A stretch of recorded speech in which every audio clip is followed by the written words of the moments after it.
All in favor, pledge allegiance. Pledge allegiance to the flag of the United States of America and to the republic for which it stands, one nation, under God, indivisible, with liberty and justice for all. Thank you.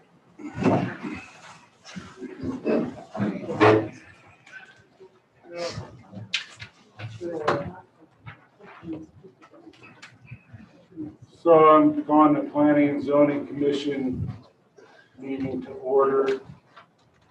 Roll call, please, from my left. Commissioner Frankenbach, Commissioner Davis, Commissioner Glasso. Commissioner Bradish. Commissioner Reed. Commissioner Bailey as acting chair. Any changes in the agenda? Thank you. Any announcements? Okay. Everybody have a chance to read the minutes of the 18th? Any comments? Hearing none, we'll sign those off.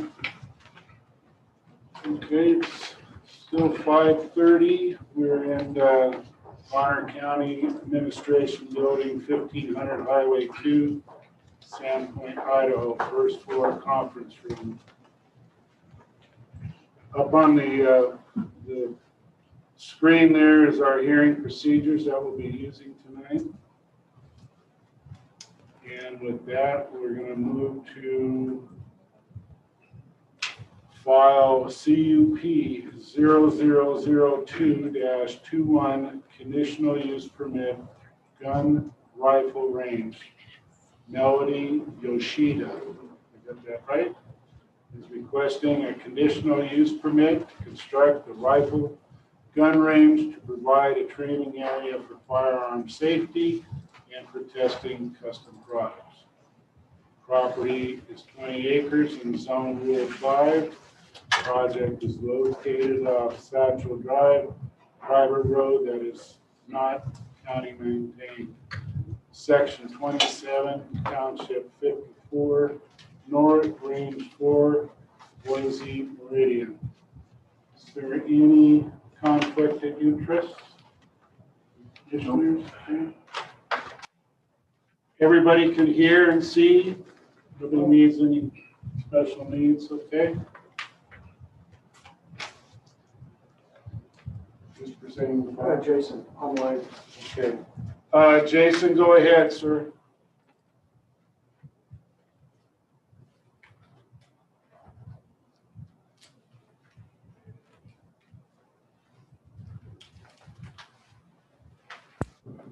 I'm sorry, I just got a call from the office as soon as the presentation started. Can everyone hear me?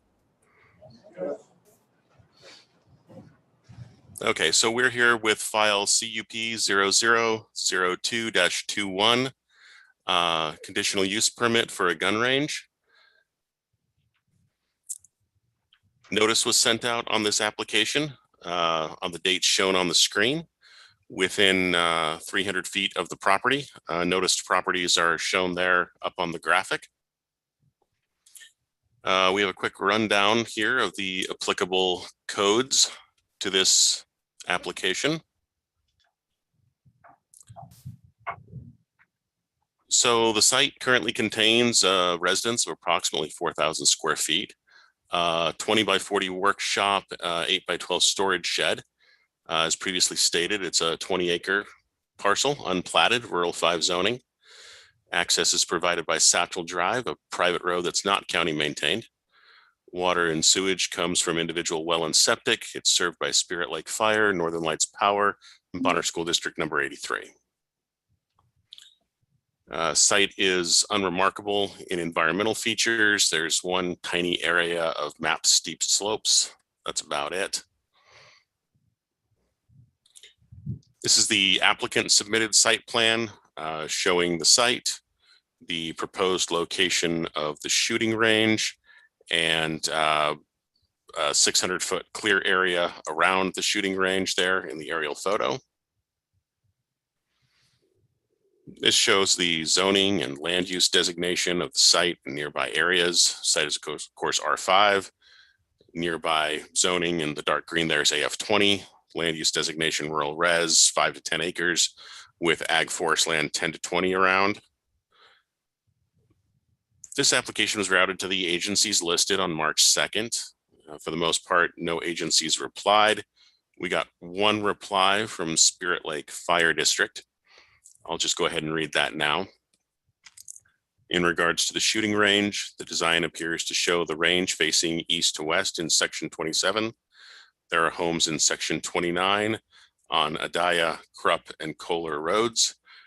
Quail Ridge subdivision is to the northwest with higher end homes being built. Also to the northeast, there are the Leo Lane and Rebel Ridge subdivisions, along with multiple individual 5 and 10 acre homes on Clagstone Road. Furthermore, this is 1 mile south of Treeport in Bonner County and Spirit Lake East. If this is a rifle range, there could be a potential noise problem in this dense population area. There is also ATV activity in section 28. As mentioned, all other agencies did not reply. Staff response to Spirit Lake Fire comments. Conditions have been added to the staff recommendation to ensure that the proposed range will be designed, built, and operated consistent with the guidelines and recommendations contained in the current edition of the NRA Range Sourcebook. This will ensure the facility will be designed, built, and operated with full consideration to the safety factors involved with such a use, and to minimize the noise, smoke, dust, and other nuisance factors to nearby land uses.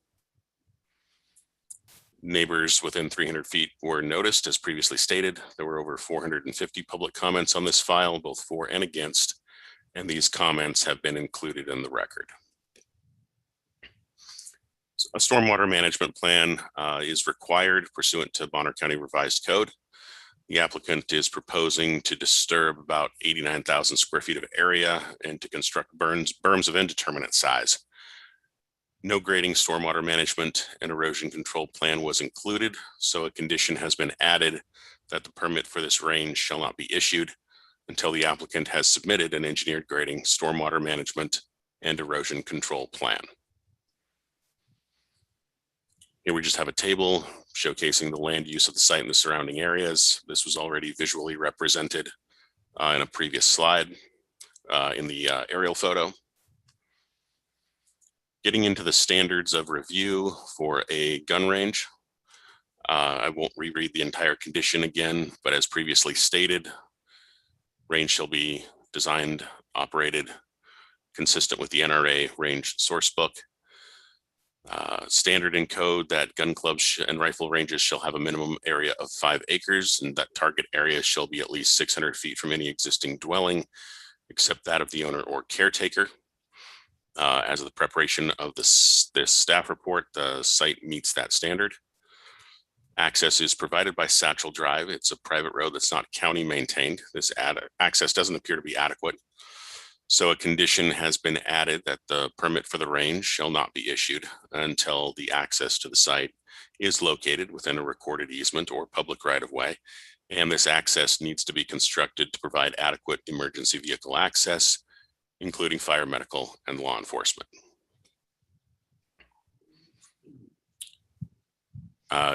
To comply with BCRC 12-4.2, the performance standards for all uses, again, the range should be designed, built, and operated consistent with the NRA Range Sourcebook.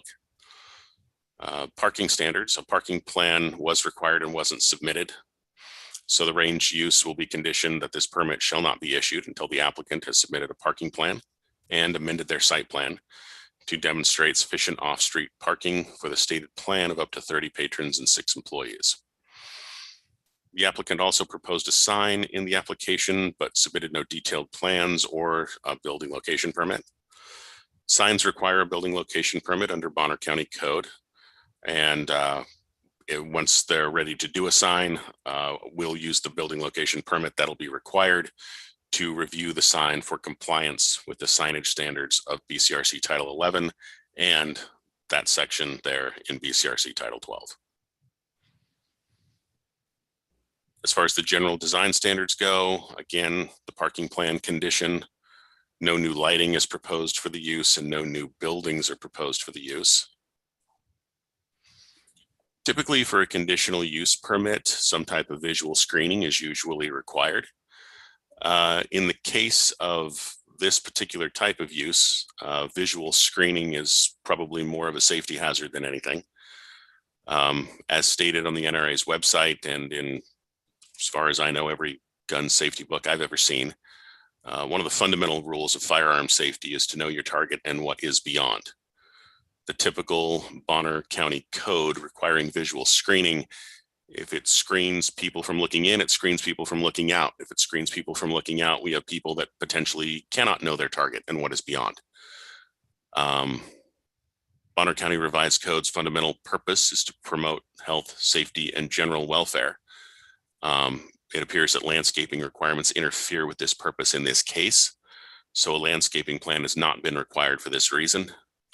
As previously stated, conditions have instead been added to ensure that the range will be designed, built, and operated consistent with the NRA range sourcebook. The findings of fact in this, that rifle and gun ranges are a conditionally allowed use in the rural 5 zone. Access to the site is not currently adequate, and it's going to need to be upgraded to provide access to fire, medical, and law enforcement. No parking plan was submitted, so we've, as previously stated, added conditions for that. No engineered stormwater grading erosion control plan was submitted. We also have a condition added in for that.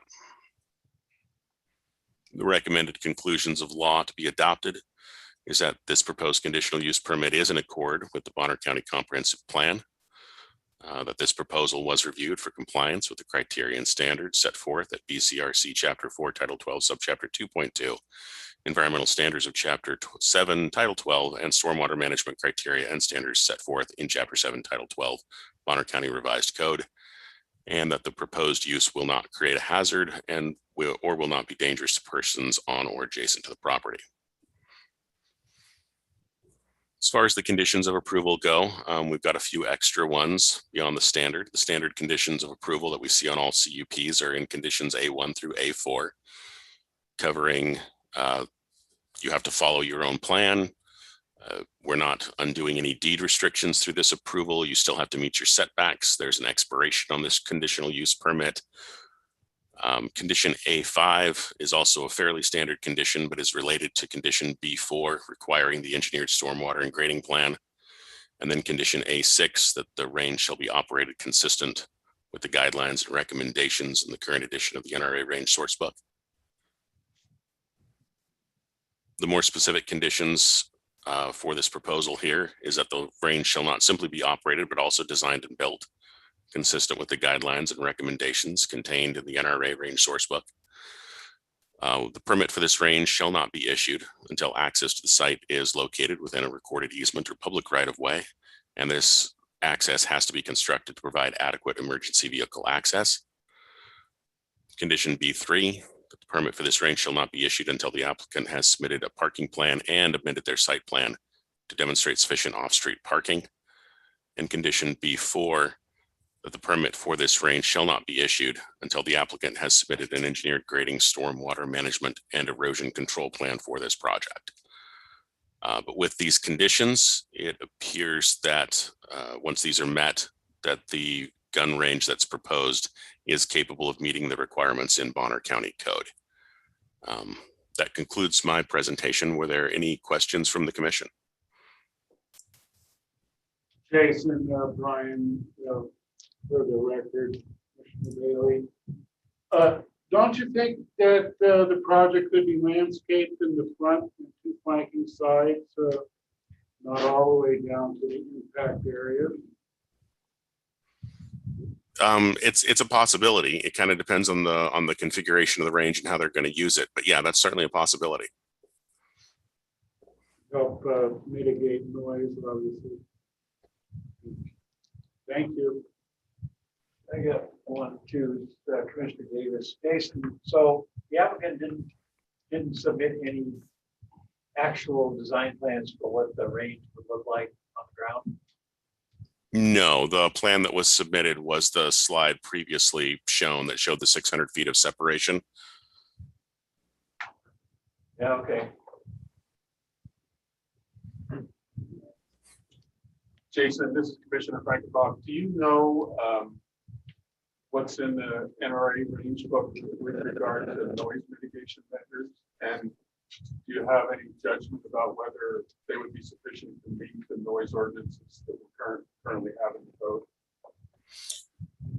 I mean, the NRA range source book is hundreds of pages. It's the equivalent of International Building Code for gun ranges.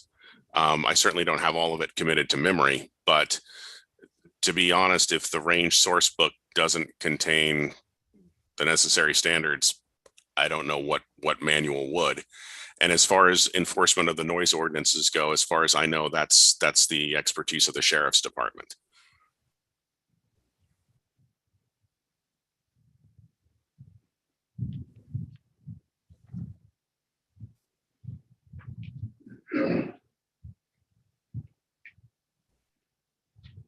Anything else for Jason? Time? Okay, Jason, thank you.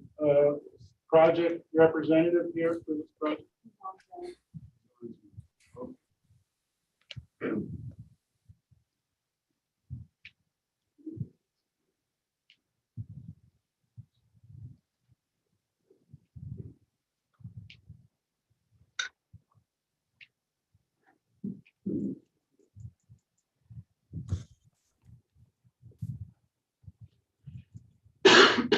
David, you can go ahead and speak.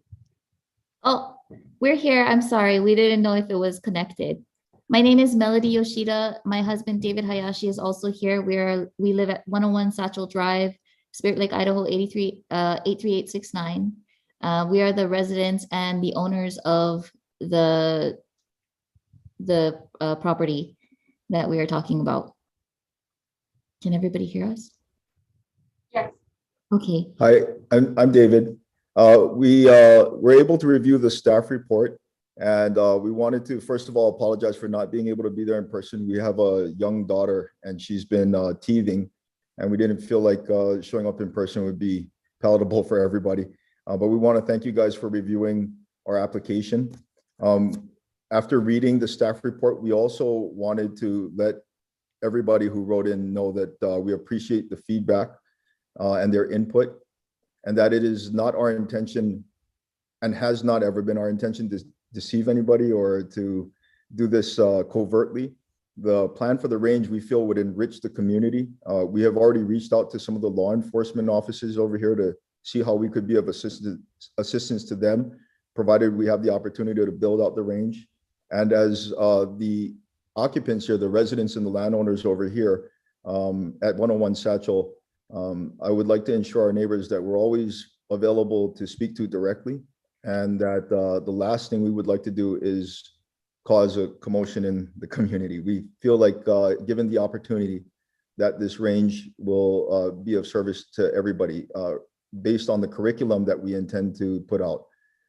Our intention for the range is not to be a public range open 6 days a week or 7 days a week. It's merely for lessons.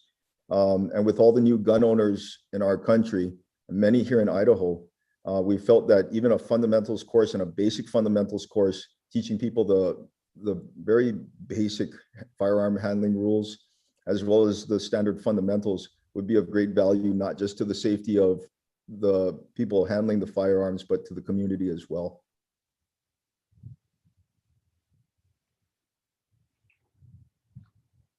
Okay, thank you very much.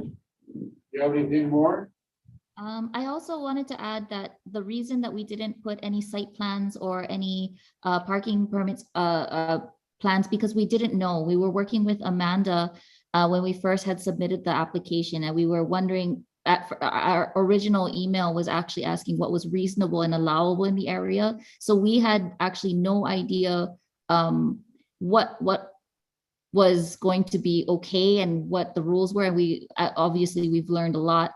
And looking at the staff report, we understand there's a lot more that we have to do, and surely we would like to make it safe and okay for all of our new neighbors that might be coming in. And so whatever the commission would recommend, we would definitely like to consider all of those options. Okay, thank you very much. Thank you. Questions of the applicant?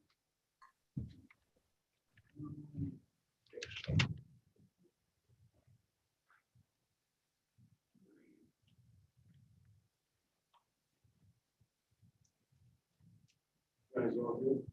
Yeah, I think Sure. Okay, so being that, close it to, that part of it, and we'll move on to public comment. So you want to do, what do we have on mine? If you're on Zoom and you want to make a comment for this file, please raise your hand.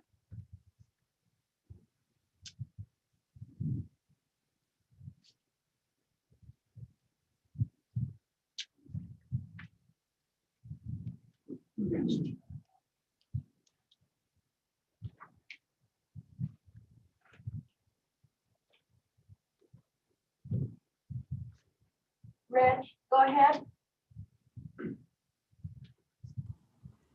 Hi. I heard you had about 450 comments. I was wondering if we could get the breakdown of how many of them were in support versus how many opposed the project? Oh, yeah, please state your name and address for the record. Reg Crawford, 236 Larson Ranch Lane, Sandpoint, Idaho, 83864.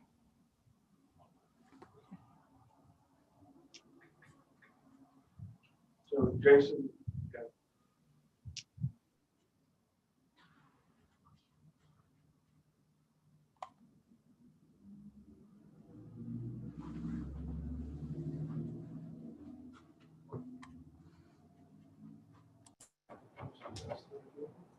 Okay. Let's move on.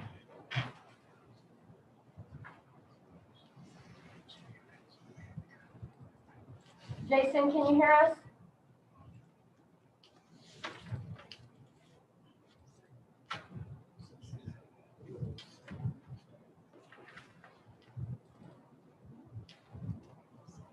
We'll answer that in summary. Go ahead. Yeah. I'm gonna speak.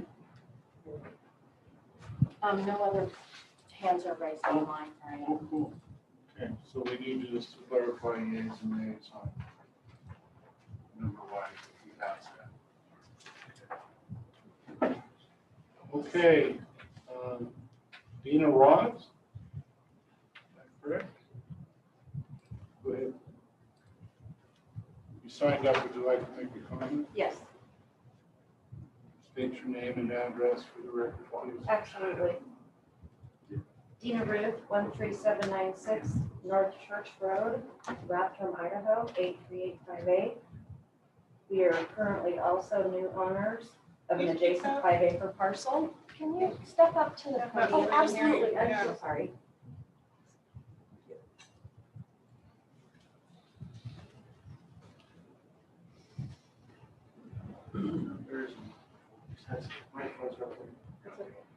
We're also new property owners of an adjacent 5 acres to the proposed gun range.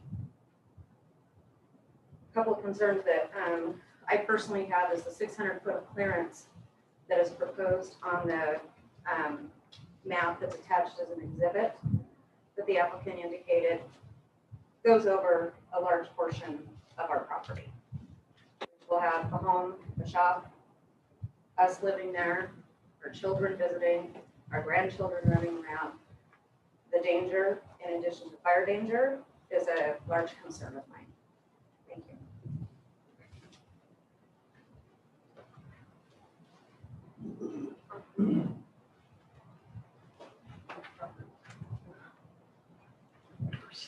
Is it Lisa? Is that what I'm seeing here? Yes, thank you. There you go.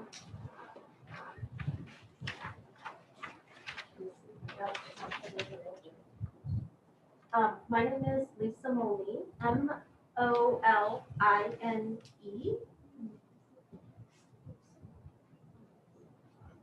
I'm an attorney here in Sandpoint, and I represent the Cleggstone Owners Association. The Cleggstone Owners Association development actually surrounds the property in question. And I have some exhibits, and I'd love to pass them out to the commission if I could, so that it's easier to follow along. 3 sets here. Which one I think of 3. So, let's share. If you need more, let me know. First of all, I think the Owners Association would like to make it clear that they are absolutely not averse to gun rights or Second Amendment or the gun range in particular. They're worried about the hazards and the safety concerns. And so I think from the very front, Exhibit B, that map, I think is a really great depiction of the property, the proposed range, and all of the 5-acre parcels that surround that, particularly the properties to the north, lots, the black mark 28, 27, 26, and the stuff lot 15. Those parcels are in direct relation to the 600 feet that the applicant proposes being no building development. These are 5-acre parcels. They've been sold recently, and I think at some point, there are a majority of them that have pending building applications before the building department here. I think it's important, I'm going to skip around a little bit, to go to Exhibit E, which is the actual Pipestone Ranch 5th edition plat. And if you look at that, I'm sorry, everybody in the audience, that plat shows, it's a little bit hard to read, the county's system didn't print well for me, but that lot 1, which is on the very bottom, I can represent to you that it shows on the side 446.05 feet, and that is the lot directly north of the proposed site. So that site would border the very bottom down here of that. And so 600 feet would go clearly all the way through that first lot and a fair portion of lot 2. So it would almost render those lots unbuildable. That's their concern, is the 5 acres that surround that is actually residential with buildings being proposed and built right now.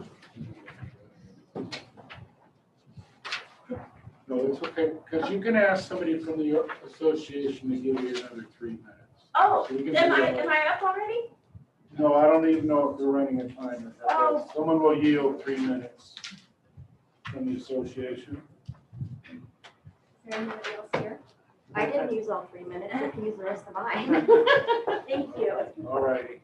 I'll try to make it quick. Exhibit D is actually a rendering of an existing building that's within the 600 feet. It was built probably after the drawings prepared by the applicant, but it's certainly within that 600 feet.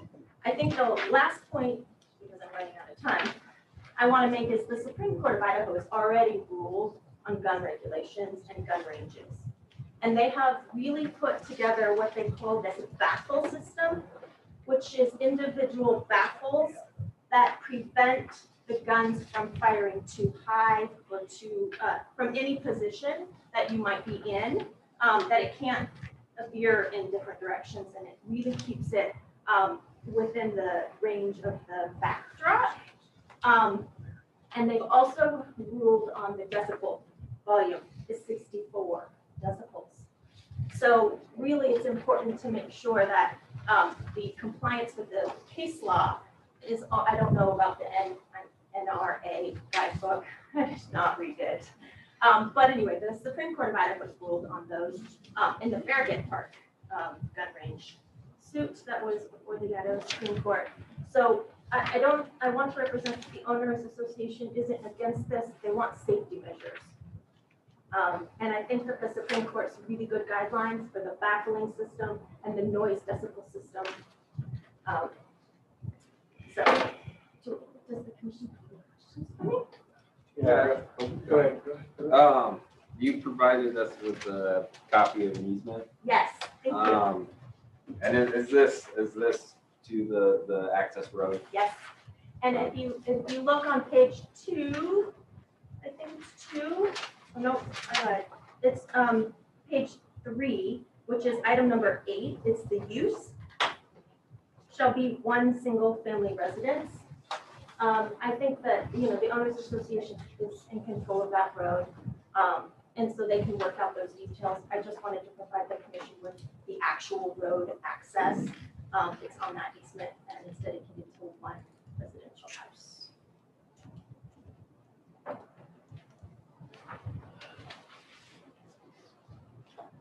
Thank you. So Do you have one more? Yeah, I question? did. I can't remember what it was. So you referenced the Supreme Court case relative to the Farragut decision. Yeah. And they came out with some standards. Yeah. One was the noise standard. Yes. Did they say that was 64 or whatever it was decibels at the property line? They were barely, they didn't say that. They did not address that. They just said the decibels in the area, yeah, for use and enjoyment. Yeah. Well, the county code in noise mostly describes it at the property line, no more than X decibel according to what the use is and all that. Right. And this baffle system, I can't remember the details from Farragut. I think that was, if I remember right, that was an association with berms and direction of firing and so forth. Correct. Did they come up with any specifics on that? I think they installed some. Well, Baffling did the system. court case come up with guidelines, specifics, details? They came up with 2 specifics and then, so the Supreme Court rules on it and then it remands it down and then the general court, yeah. So Creedy County Court, Judge Mitchell actually took the case back and I don't have the decision for his. That's certainly discoverable. Okay, thank you. Yes. Thank you. Yes, thank you so much for your time. Dale? Thank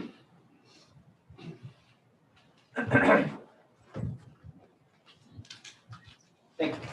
I have a couple of, I didn't bring it up, a couple of maps here with the overlay of the proposed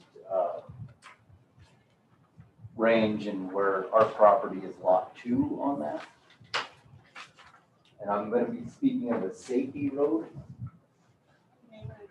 Oh, Dale Route, ROUTH, 13796 North Church Road, Rathrum.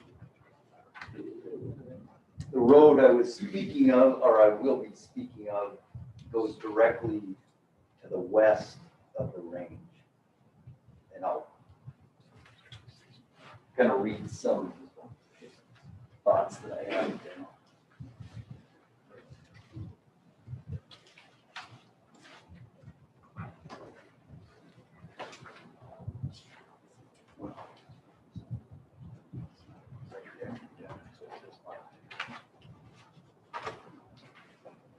My wife and I own a piece of property just east of the border proposed gun range. This is where we intend to retire. The gun range requires 600 feet clearance, which will impose on about 3/4 of our property. We currently have a building permit submitted with Bonner County to build our shop with living quarters in it. We later will build our forever home on this land.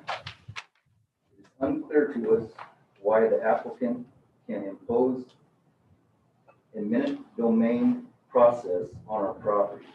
This is wrong. I'm a 3rd-generation Idahoan. The reason I bring this up is the fact that I did not come in here recent years trying to change this great state. I'm not to impose new ideas and the ways and the way the state and counties operate. There are a number of reasons why my family and I live in Idaho and plan to stay here. I'm a lifelong gun owner and hunter. I have no problem with shooting sports, hunting, or self-defense. That's not what this is about. This is about for safety of my family, friends, and neighbors. It was apparent the development of Flagstone Ranch was underway prior to the application being submitted. The surveying equipment, road building, wells being built, and discussions the applicant has had with future neighbors. As per the application, we could potentially have consistent gunfire from 7 a.m. to 9 p.m. 7 days a week. I'm not suggesting this will happen. However, this gives them the green light to do so. I can't imagine anyone wanting to live out their years next to this type of proposal. During the development process, Bonner County suggested a safety road be built and put in to the north of us for fire trucks, ambulances, and police. The 600 feet of Yeah, required. I'm gonna have to stop you right there. You've gone over your 3 minutes, sir. Okay, questions? Any questions? Okay. Jim, you wanna go ahead and Thank name and address for the record? you. My name is Jim Stolniker. Address is 23660 Southwest Tiled Flat Road, Hillsboro, Oregon. I am, my wife and I are currently property owners in Flagstone Ranch. We own in addendum, addition 1, block 1, lot 1. And for reference, that is the lot that is specifically in the line of fire of this range. Not to the left, not to the right, directly in the line of fire.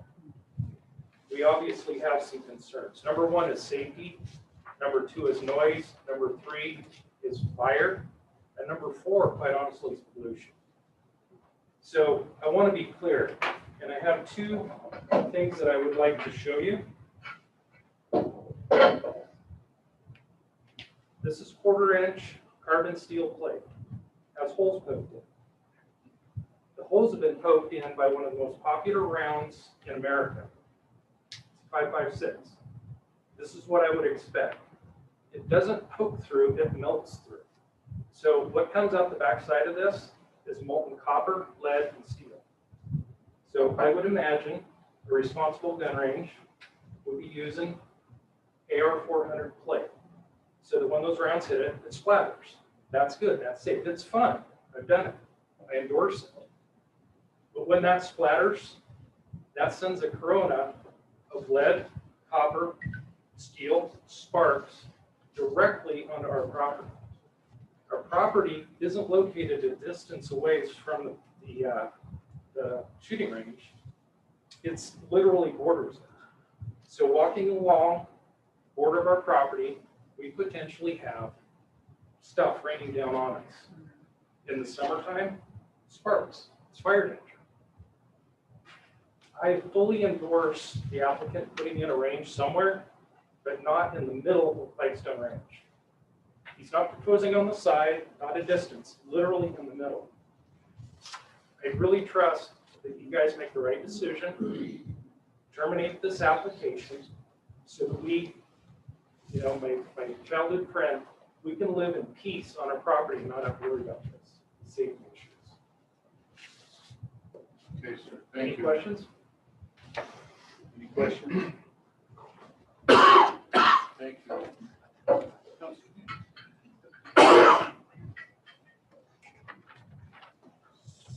So, close it.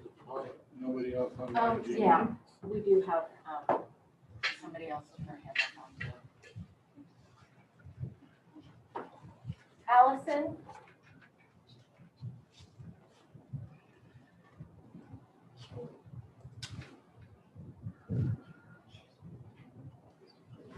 Oh, hello. Can you hear me? Yeah.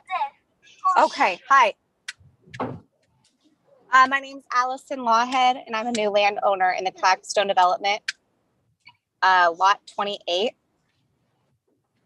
We just submitted our building permit application last week and hoping to get that approved here shortly. Okay, so the gentleman who spoke earlier mentioned how important it is to know your target and what's beyond. Well, beyond will be my family, which we have 4 young children, all under the age of 12. And right directly to me will be my brother, who has 6 children. So between us both, we have 10 children under the age of 12, and having a gun range in our back door just isn't super comfortable for us. I know that Clagstone HOA said that they aren't against this, but as a new landowner and home builder there, I am against it. Thank you. Thank you. Thank you.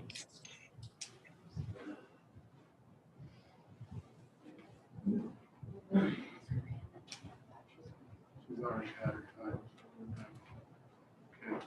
Well, let's get that. Jason, are you back with us? Can you hear me? Yeah. Yeah. Jason, we have one question we need to ask. Do you have a number of yay and nays? No, those comments arrived far too close to the hearing to go through and tally them all. All right, thank you. So that should answer. Okay, so we're going to close public comment, open it up to commissioners. But were you gonna let the applicant with that? Yes. Yeah, let's go ahead.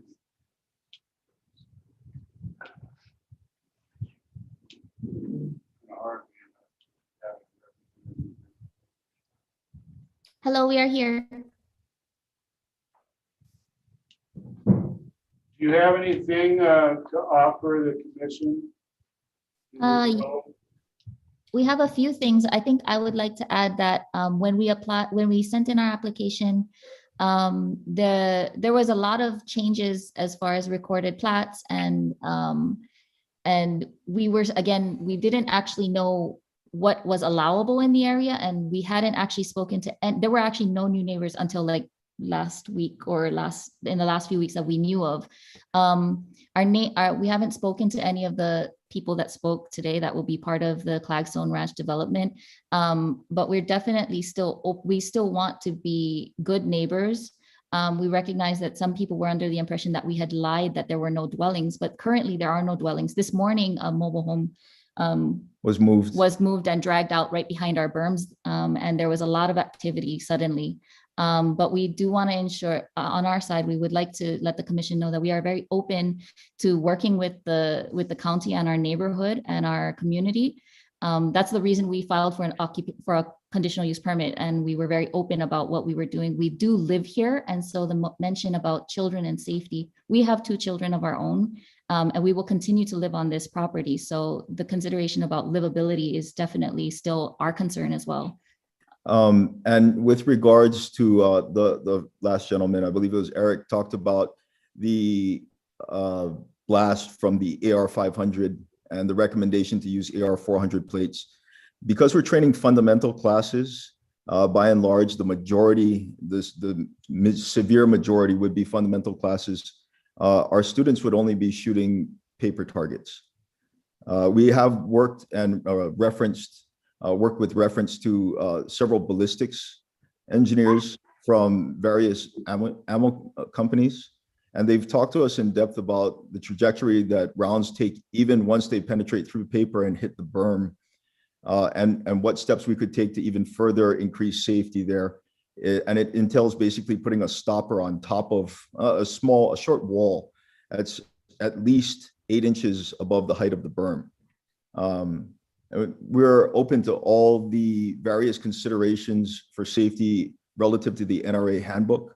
And even beyond that, as residents here, we want to make sure that at all times, all the rounds fired at our facility stay on our property.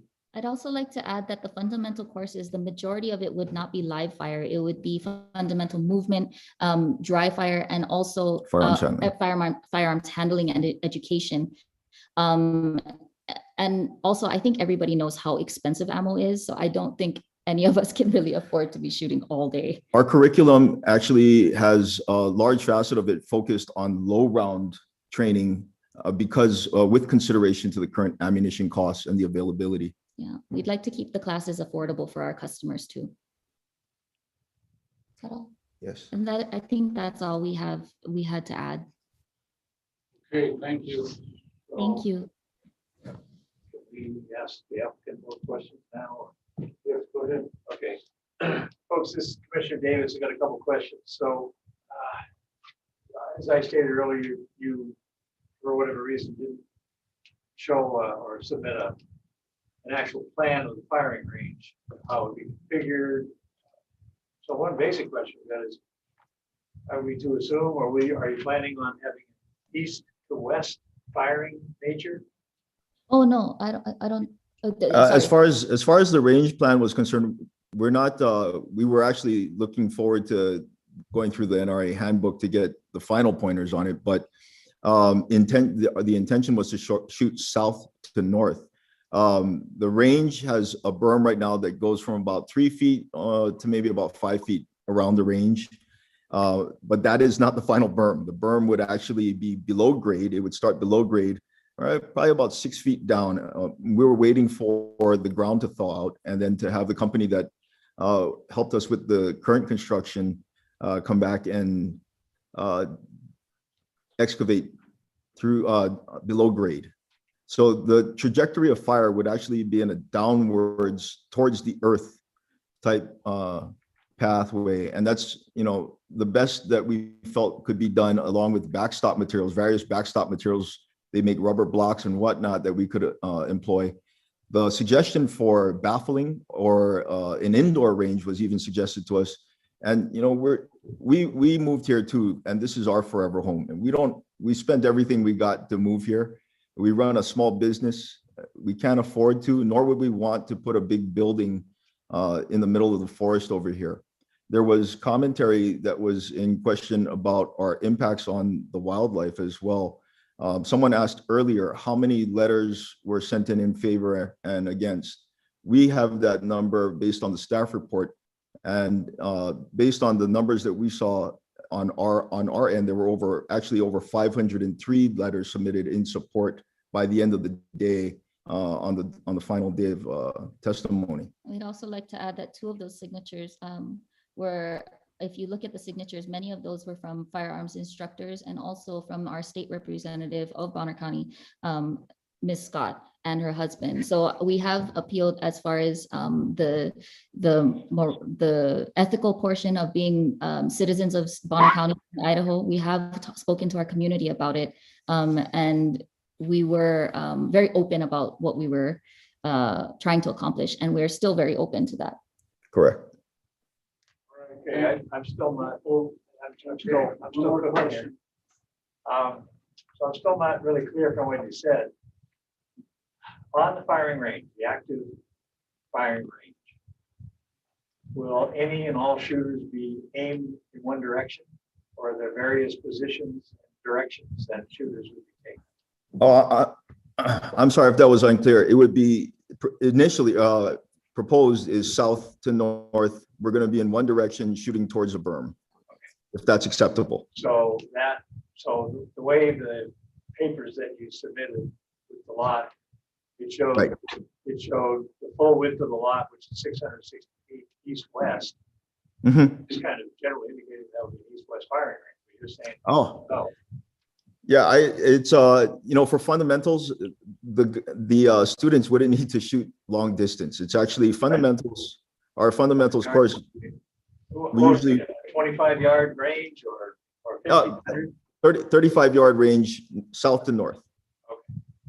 And we've had at least one other gun range conditional use permit, also in a residential area, and that one they had an excavated site with, I forget the height of the berm at the receiving end of the site, but it was quite substantial, and a wall above that with side berms, so that, and you shot slightly downhill. I forget what the grade was, but it was discernibly downhill that you shot, and that was maybe, I think that could accommodate even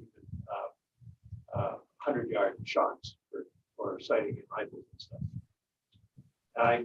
Anyway, Those are the things I was trying to get to. It'd be nice to have that for everybody's sake. If this was to go ahead. Thank you for the question and the opportunity to answer.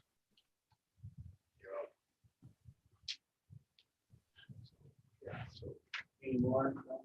No, I think that's it. Okay. Thank you, sir. So we'll close that part and we'll move on to commissioners' deliberation.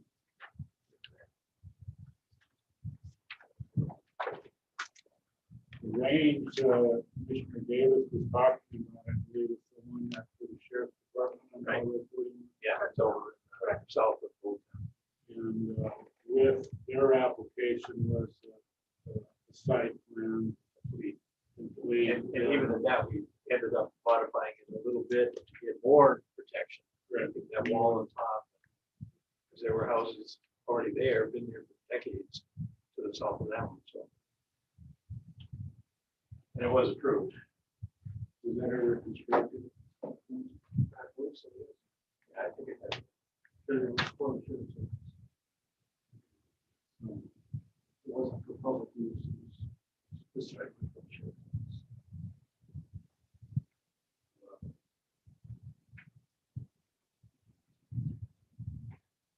Let's see it on paper. I can feel the same way, where a detailed plan of berms and stalls and baffles. And, you know, what are they going to do to protect safety and whether there's a home there or not, it's already laid out. It's going to, it's already very known. It's already. I've never spent much time down in that area, but there's a lot of gunfire. Oh, there's gunfire on my street, especially my house. A couple of the letters acknowledge that, but sporadic. I don't think it's possible to build a range in that location and meet the county noise ordinances. I mean, typical gunfire is 150, 160 dB at the gun. And even if you build a 10-meter high berm 100 feet away, it doesn't knock it down even below 100 feet at that distance. And the noise ordinances are significantly lower than 100 feet for these uses. So I don't see how that's possible to meet the current noise ordinances.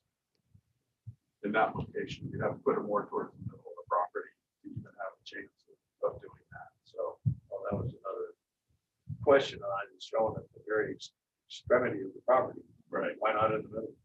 Why not slot north-south oriented in the middle of the property? Right. So, always question. I can't remember on the other one, on the range that was over there in the old pit, south of Old Town, how we addressed those. Had to be there too. It was the depthness of the pit. Yeah. If it was in a hole, that helps. It definitely does. Yeah. And it was, They raised the bones, I think. Oh, yeah. Tires. right, tires in the wall. So the wall, pit berm was 15 or 16 feet. Yeah.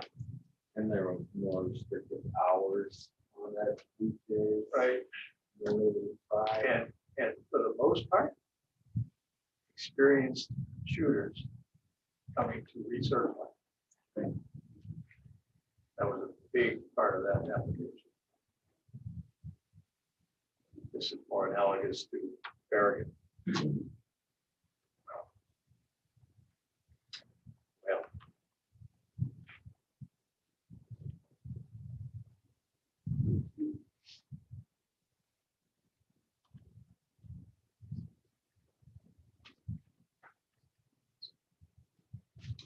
Anyway, entertain a motion to approve, deny, or continue to file.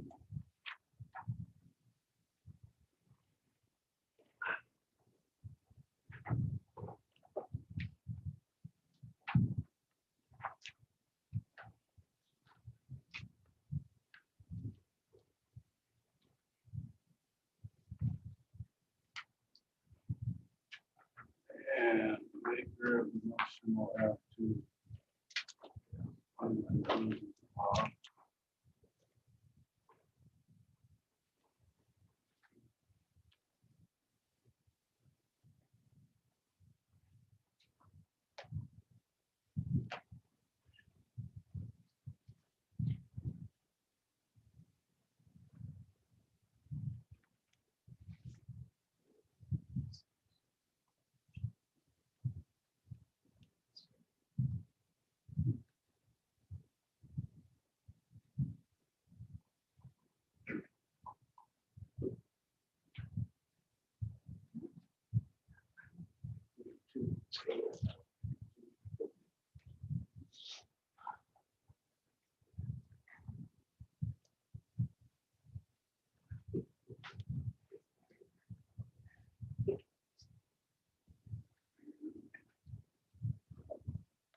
One more statement into it. We referenced that other case over by Old Town. We struggled a lot with that one. That was, it was difficult, and the opponent discussed it with us and made these are conditional use permits, so you can condition it however you need to. And that one, it just appeared that okay, it was going to work. One thing, just to reference it, they talked about the angles that you would be shooting at a target downhill into a 15-foot berm with about 6 or 8 feet more above it, so it's on towards 24 feet or so. And all right, if you at your firing position, if you happen to discharge your weapon so it shot over that berm where it would go, and at certain muzzle velocity and carry with almost any, they testified as to the range of the pistols and rifles that were being used by the officers down there. And for the most part, it appeared that those would not enter into any dwelling south of where they were. It's still shaky, but that was part of the reason. I don't see that happening here, even if they were to put it in a trench, especially east-west or north-south. There's 4 or so lots, and then beyond that to the north. I'm concluding, just like a few of the letters have said, not here. So, based on that, Commissioner Davis, I would make the motion to deny this project file CUP 2-21, gun rifle range by training area for testing, custom projects, etc. And the decision based on the evidence submitted, time and staff report prepared, and testimony received at the hearing, and the findings of fact as written, the conclusions of law. Conclusion 1, the proposed conditional use permit is not in accordance with the Bonner County Comprehensive Plan. I believe hazardous areas and community design, potentially land use. Conclusion 2,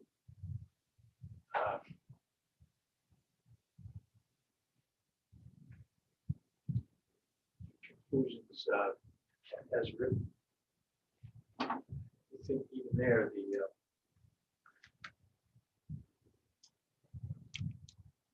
environmental standards, but conclusion 2 as written. Conclusion 3, the proposed use will create hazard, will not, and will be dangerous to persons on adjacent property.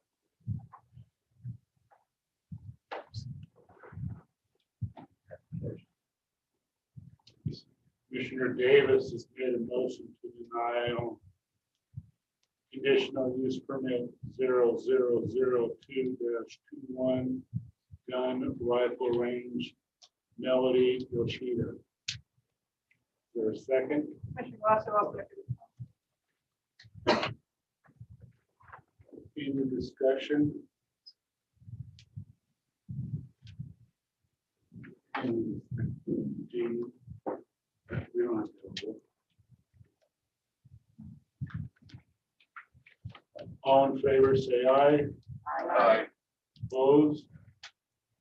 Motion carries. Okay, well, sorry it took so long, but 6:30, we'll move on to file modification of PUD Willowbrook land in file MOD 0001-21 is requesting a modification of the planned unit development file 818-05 to create a lot from Tract B, a 2.79 acre common area.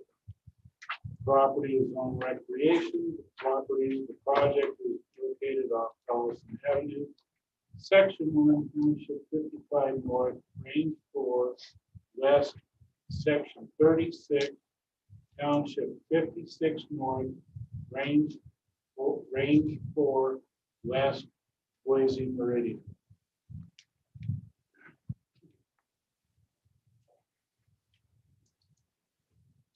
Go ahead, Mr. Miller. All right, meeting with commissioners. Oh, any conflicts of interest? No.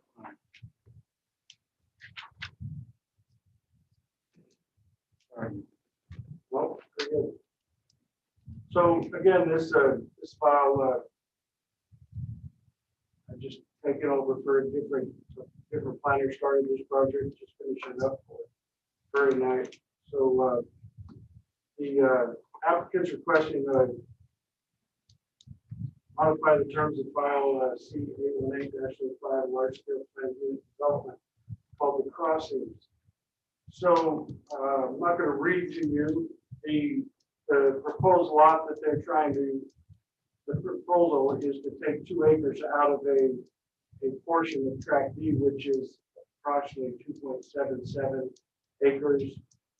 So this is a modification of the PUD, the planned unit development. And so when we do a modification of a planned unit development, we look at the one standard, the one thing that they're asking to change, and we review against that only. So that's why the staff report only discusses this particular issue.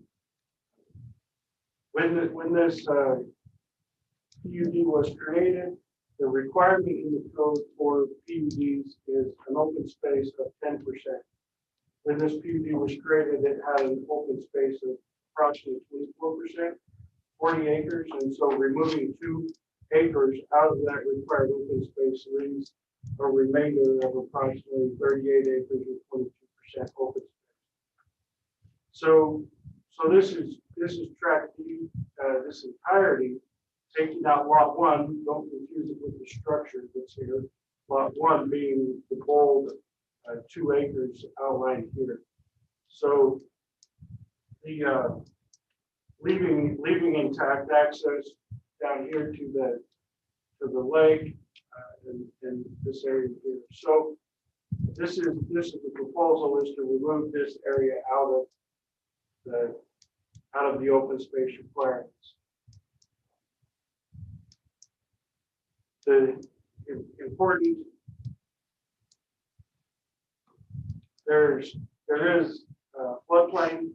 You see the yellow dot, that is a LOMA application. So they have approval from FEMA in order to build that inside the floodplain like they did. There are no wetlands indicated. There's no slopes indicated. The only environmental challenge is the floodplain that you see there. So the standard, again, for PUDs is 10%. And that's what was required. The original conditional use permit, this modification is requesting to remove 2 acres out of the 40 acres that were entered as common space, that were approved as common space. So I think I'm repeating myself. We sent it out to agency review. No comments from agency. We have received some comments from the public. You have copies of those. All I can tell you is that my review of this planned unit development, as I dug into this, I found no requirement to limit any of the open space to specific uses. It may be limited through other things, but it was not limited through the conditional use permit. And that is what planning department and the county oversee.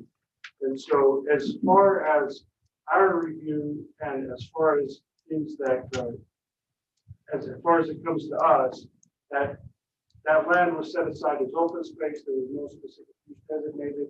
So decreasing it 2% does not affect the PUD. Staff recommends approval because that's what we review for. You have the comments received from other folks. But again, if there was something inside the PUD that limited that open space, we would have addressed that. But that open space was specific and defined as open space. So it wasn't encumbered by any specific thing. So that is my report. Staff recommend approval of this modification. Thank you. The applicant's representative here, Travis here, is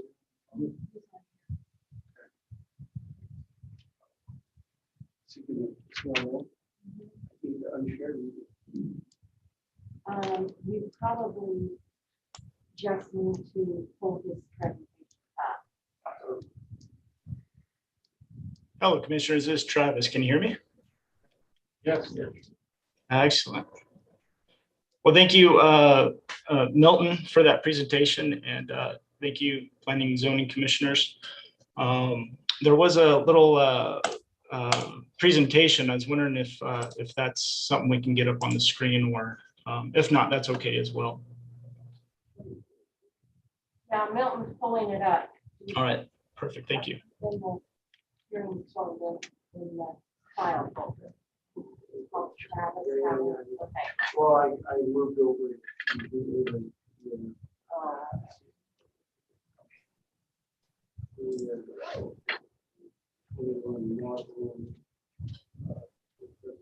Sorry, folks.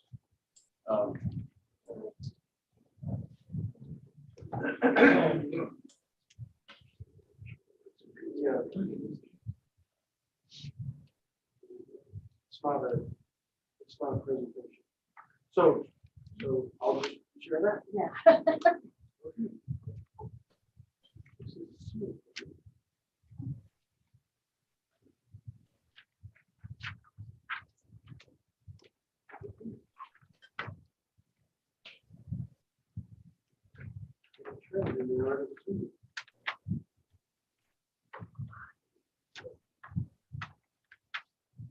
There we go.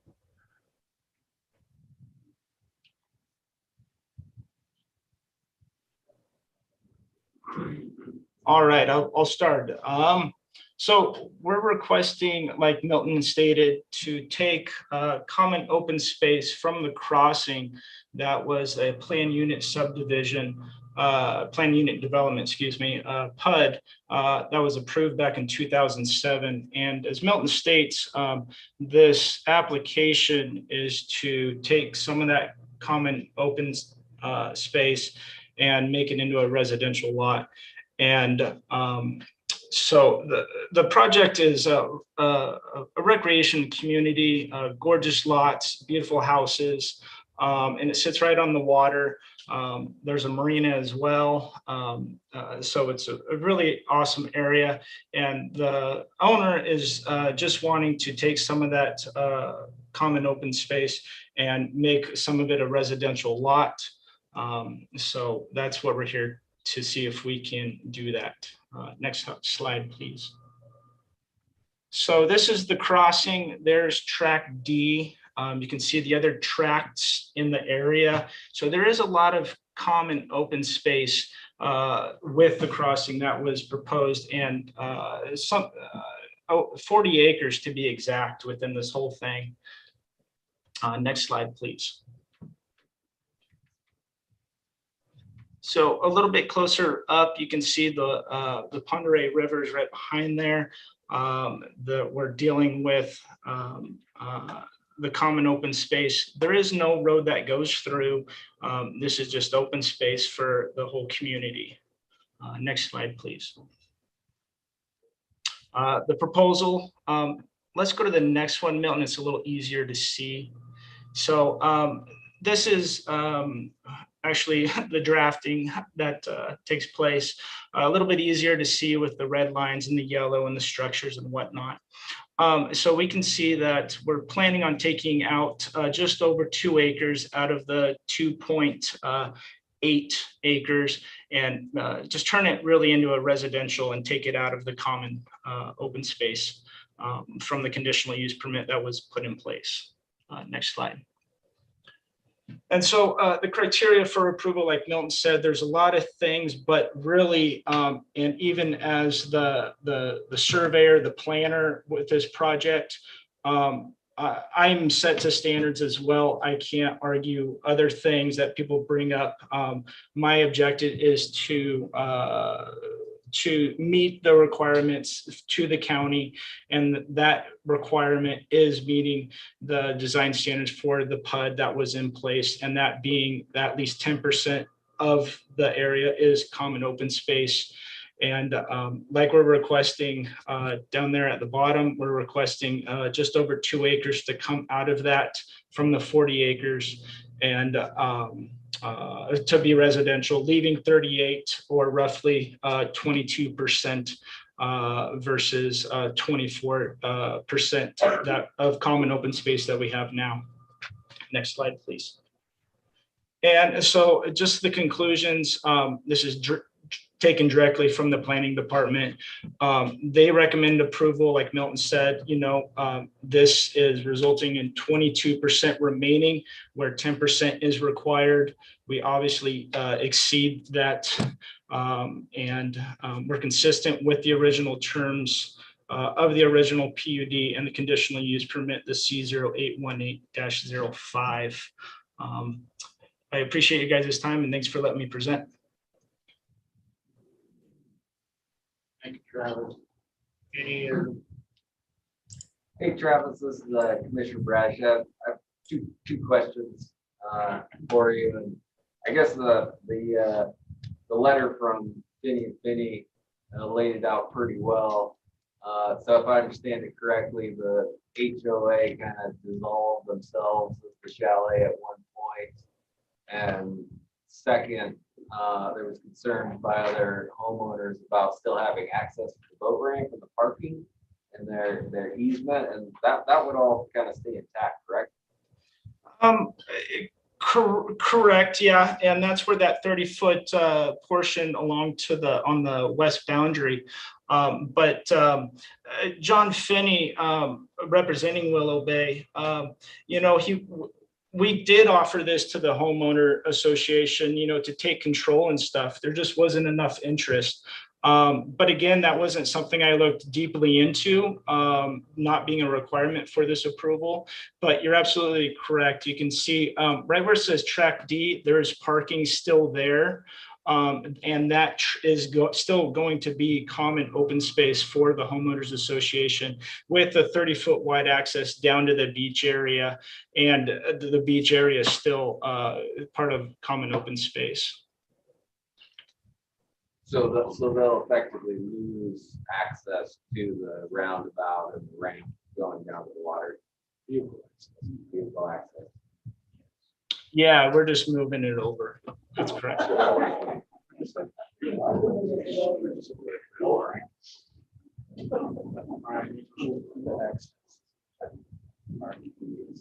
Any other questions, Travis? Yeah, Commissioner Reed, Travis, looking into that plot map, is this also, it was really difficult to understand, but is this also going to limit access to the common beach along the west side?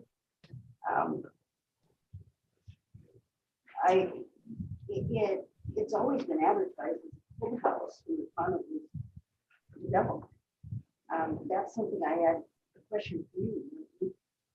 the PUD was approved with that as a clubhouse. It was not listed in the conditions of the PUD. No. The open space was not encumbered in any way. Okay.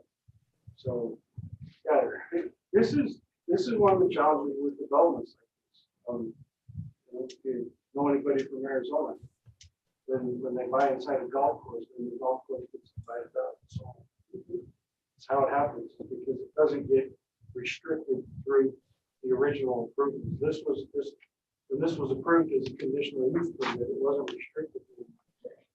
And on that original plot map, it wasn't made or Correct. made. Okay, and I guess being a cruiser, when you see them advertised, it's always talked about the clubhouse and everything there, and it's always in the clubhouse. So that's why it was amazing to me to want to limit people's access and to the dogs and possibly other things designated as safe or whatever. Because it was proposed as a restaurant, wasn't it? Yeah. Those were my concerns looking back. Yeah, which is, all of that is an HOH.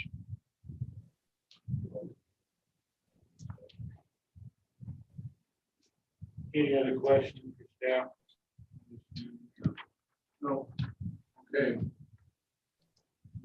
Close that. We'll move on to public comment. Jean. Anybody on Zoom, if you have a comment to make on this file, please raise your hand.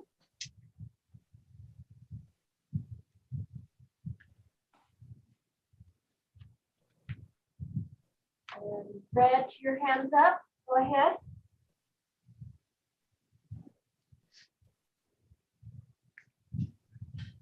Okay. I'm not even plugged in. No, my microphone's not on. They can't hear me. No, we can hear you. Oh, I have no comments at this time. Okay, thank you. David, Rhea, your hand is up. Yes, hi, can you hear me okay? Sorry about that background. My name is David Ray. I own Block 3, Lot 1, number 62, as well as Block 3, Lot 3, number 60. I currently reside in Tucson, Arizona. I object to this proposal, and I'm really concerned about the comment about the additional tracts that could also be converted to personal property. If you refer to Travis's slide number 3, you look at Tract J, which is right in front of my property. My property was sold as a view lot with open space in front of that lot. What prevents Tract J from being converted to personal property as well, so long as the percentage stays above the 10%? If you look at Tract D, it really does prevent access to the homeowners, to the beach, to the docking system, to the restaurant. And it's not, for me, it's not a matter, I guess, of what was approved, because it's what was marketed and sold to me when I purchased these properties, one of them from Milton directly.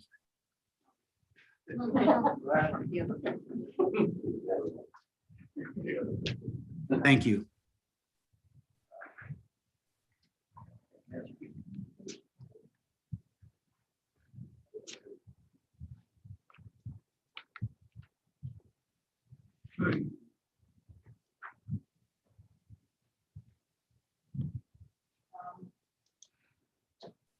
No. Okay, Margie, would you like to come up? I don't have anything to say. Okay, thank you. Bert? Yes. Ryan, did you want to? Yeah. Could we have Len go first? Sure. Okay, thank you.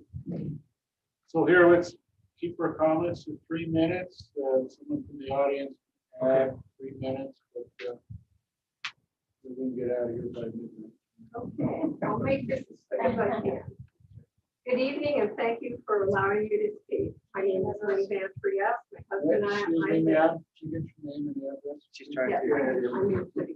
Oh, I live at 43 Markham Court, in Crossing of Willow Bay Subdivision, Priest River, Idaho, 83856. The notice of the public hearing was only sent to homeowners within 300 feet of the subject parcel and the media on Tuesday, March 2nd, 2021. This common area across all of Tract D is equally available to all homeowners in the crossing. Thus, all homeowners in the subdivision have an interest in continuing to exercise those rights per the CCNRs, section 5.1 and 5.2. Few homeowners are even aware of this notice and thus have not had a chance to respond. In addition, most lots are not yet built out and not yet occupied. Approximately 24 of these lots are owned by builders.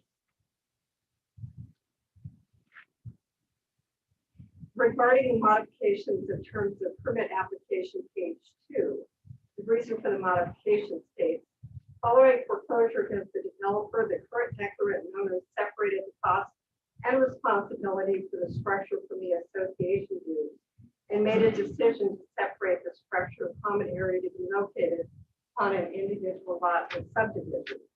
When was this decision made? What owners made that decision? How was that decision recorded?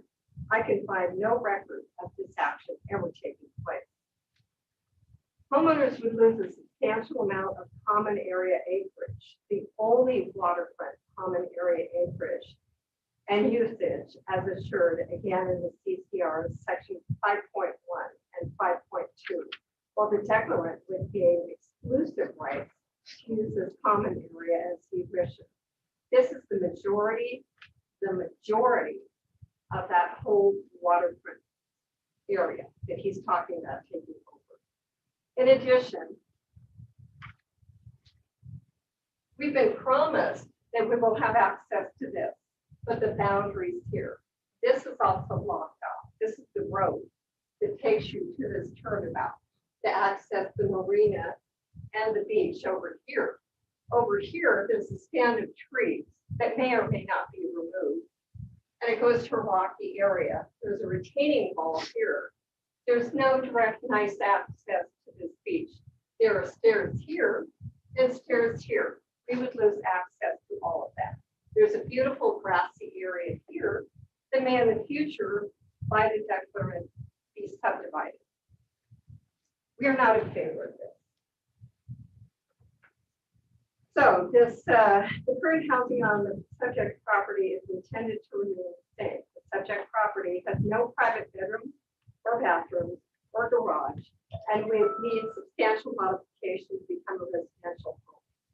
So in conclusion, due to this myriad of concerns and questions, we respectfully ask the Planning Commission to grant a 60-day continuance so all homeowners can be informed of this proposed change to our waterfront common area rights and allow for direct negotiations between the declarant and homeowners, since the HOA attorney just informed me on March 25th, she does not represent homeowners' rights, nor does the Crossing HOA Incorporated represent homeowners' rights. We would like to have the opportunity to further negotiate with the declarant face-to-face or however we can do it with homeowners' rights that we currently hold regarding this tract in mind. And we would also like the opportunity to seek legal counsel if it's warranted. Thank you. well, hang on, sir, just a second. Are most of you all in agreement with what she said? Yes. Okay, so what I'm getting at is you won't all have to. I just want to go on a couple of issues here. If I So may. you just hit a couple of key points. I will. My name is Bert Quick, Q-U-I-C-K. And I'm a homeowner, 492 Dieter Drive at the Crossings. I'm going to refer to the diagram up here. One of the concerns is that right now we have approximately 25 homeowners out of 82 lots that are in our that's in our community. What we understand is that we're going to be allocated this section here for parking for our vehicles. I happen to be a boat owner. There's a lot of folks here that are boat owners. People are continually building. Like I said, we have approximately 25 homeowners now. There's 82 lots. There's a lot more folks that are going to be coming in. So the parking here is substandard. It's not going to be feasible once we start growing within the next couple of years. The other thing is the marina is over here. The launch is over here. There is a gate right here that we have used for years, accessing from Dawson Road through our community into the marina area itself, so we can launch our boats or go to the restaurant, which is down there as well. We've always had access to the beach. That's not an issue for us. The issue is the recreational access from this gate into the marina area, as well as for the restaurant as well. Because if we don't have that, we have to go outside of our homeowners association community, go down Newport Road, over to Willow Bay Road, down Willow Bay Road, through the RV park, and then over to the marina. Thank you.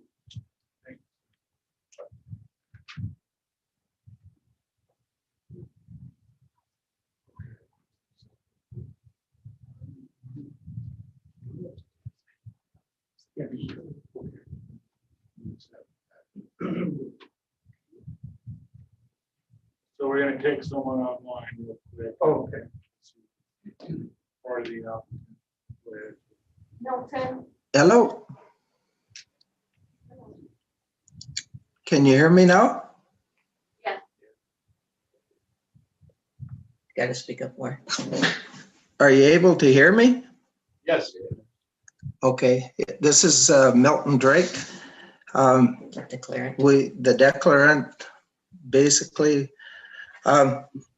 Anyhow, when we purchased the crossings, there was 9 lots, I think it was, that had been sold prior to. And one of the lots was the one that Mr. Ray was talking about. But anyhow, the economy was super bad. And right from day one, any lots that we sold, we instructed the real estate agents that the building known as the clubhouse or Willow Bay Yacht Club, whatever, was not to be included in the sales pitch, because we did not know how the homeowners would be able to afford to look for a place like that. And what we did is we owned all the different tracts and everything like that. We purchased it from the bank. So we still actually own Tract D. We have turned over most of the tracts to the Homeowners Association. Tract J that David Ray mentioned before will not be disturbed. It will be turned over to the Homeowners Association, but there was a mix-up with the county in taxation. So we were just trying to get that sorted out, and that will be turned over. So the only tract that is left will be left in our name, which is Willowbrook Landing, is Tract D. We waited till all the lots were sold, and then we put forward to the homeowners the opportunity to purchase Tract D completely, with the promise that regardless of what they did, we would save the homeowners beach for them. And we put it out to the homeowners till the end of the year. And we got very little response, and some of it was negative response and some was positive, but only like 20% or so response from the homeowners.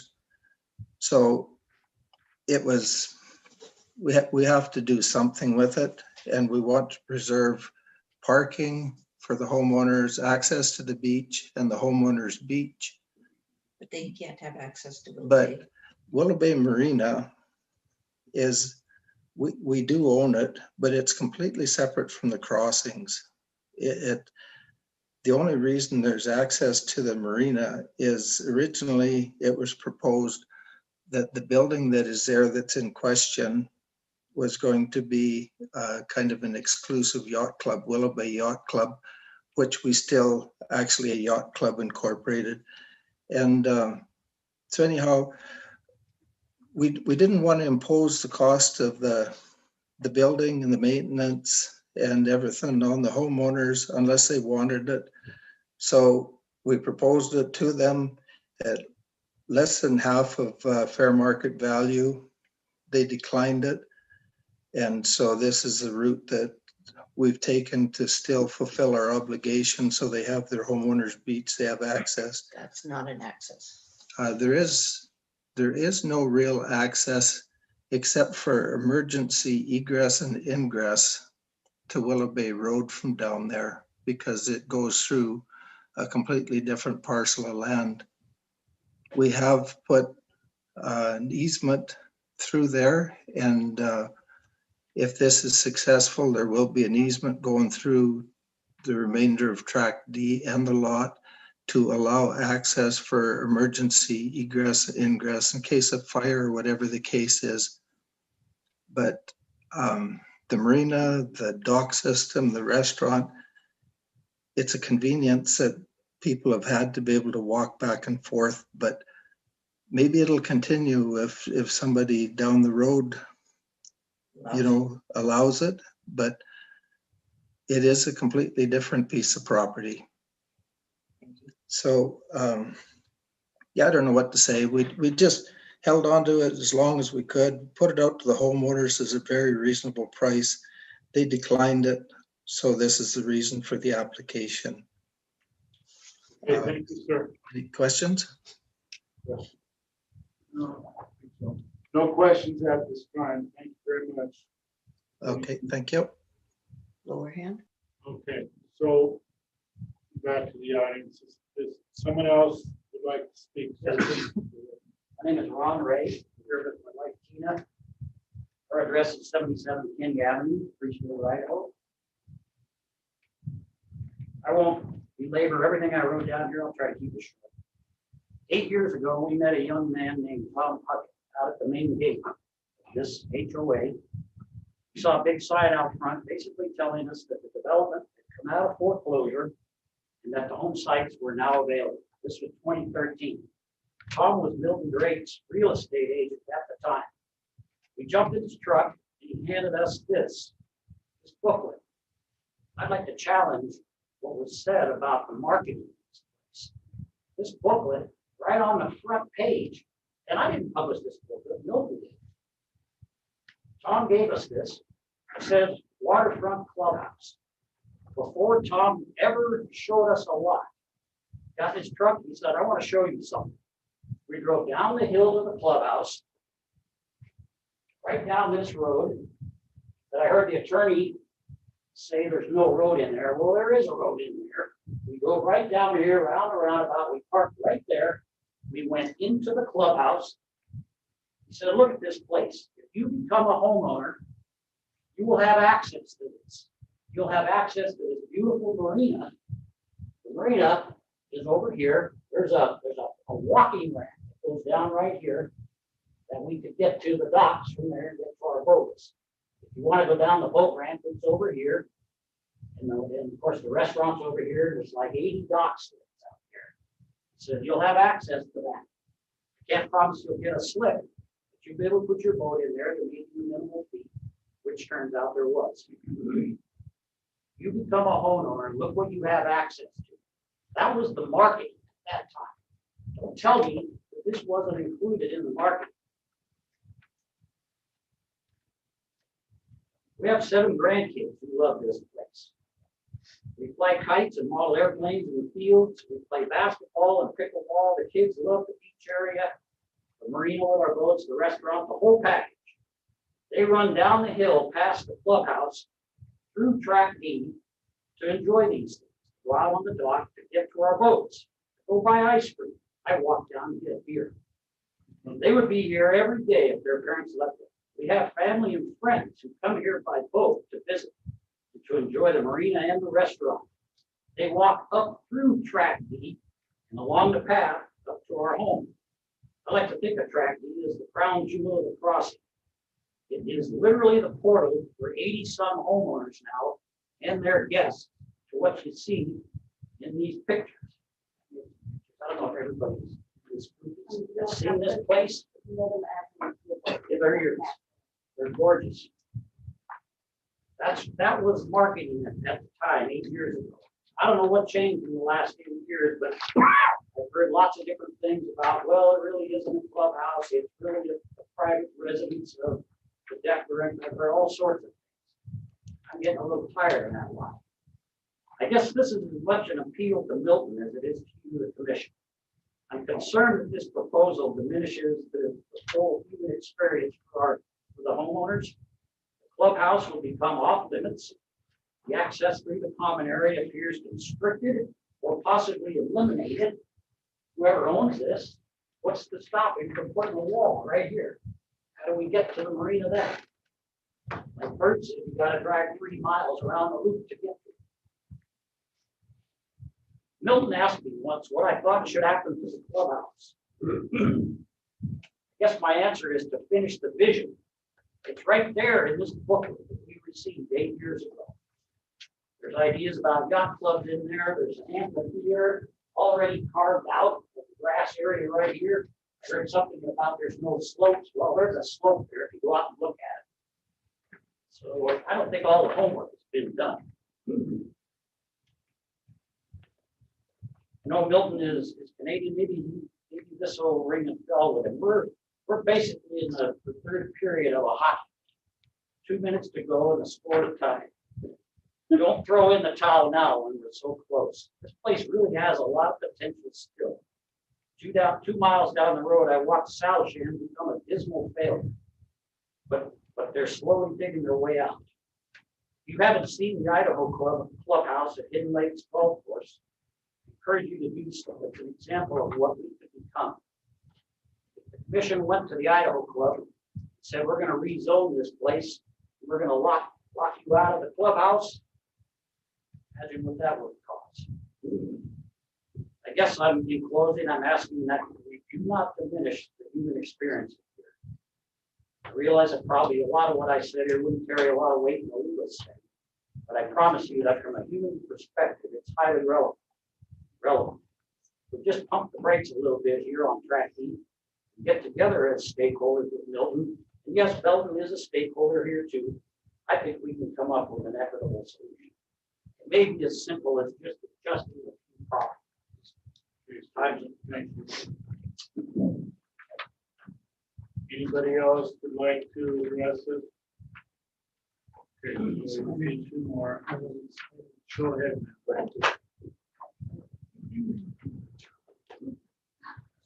My name is Marilyn Connery. I live at 36 Elton Avenue, Pittsburgh. And my husband and I bought our lot in 2016. When we came to look at the property, at the sales representative at the gate, she drove us down and just like that map said, this was what she drove us down to immediately down to this roundabout. If you haven't been here to this spot, it is extraordinarily beautiful. There's ducks, there's wildlife, and what I like to do is I'm up in the meadow. I don't have riverview stuff, but I like to ride my bike or snowshoe or walk down and around here, sit there and look at the view. I was told that. I was promised that. And just because, was I supposed to look at a flat map before we closed Westboro? I'm just a normal Joe Normal buying this property. And on this plan, the third thing is the owner's beach club. This little tiny piece of beach is a gem to me. My husband and I get down there at 5 o'clock in the afternoon and float. We had to put up with, and we got the hang of it. They had their residents here. Nobody would come and stay here. We leased it to Billy. He lived there. But we got used to it. It's okay. But this is not just, the attorney said, quote unquote, Milton just wants to make some of it a residential lot. That's not what he's doing. He's completely denying us access. This is special. This is what we thought, you guys. Gosh, it's just not fair. I mean, I'm not being emotional about this. I'm retired here. I want this to be my forever place. I wanted my daughter to be able to get married here and have, I mean, I've given up with the clubhouse. He offered us the clubhouse when there are so many builders that own it that we couldn't contact owners because they didn't exist yet. The houses hadn't been sold yet. So how could we get, and he offered it to us for like $900,000. How could you, and we had to get everybody to sign on. How's that going to happen? So I'm sorry, you guys, this isn't just a little piece of property they're trying to take. He's trying to really take away what all of us came for. And I can't express that enough. This is like the biggest disappointment on the plan right now. Thank you.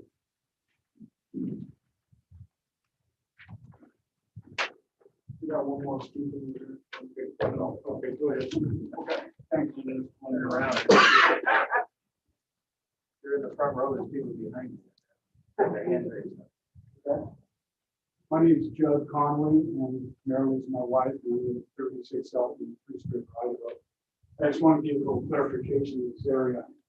So, like this entire area right here, asphalt area, there's actually 45 parking spaces.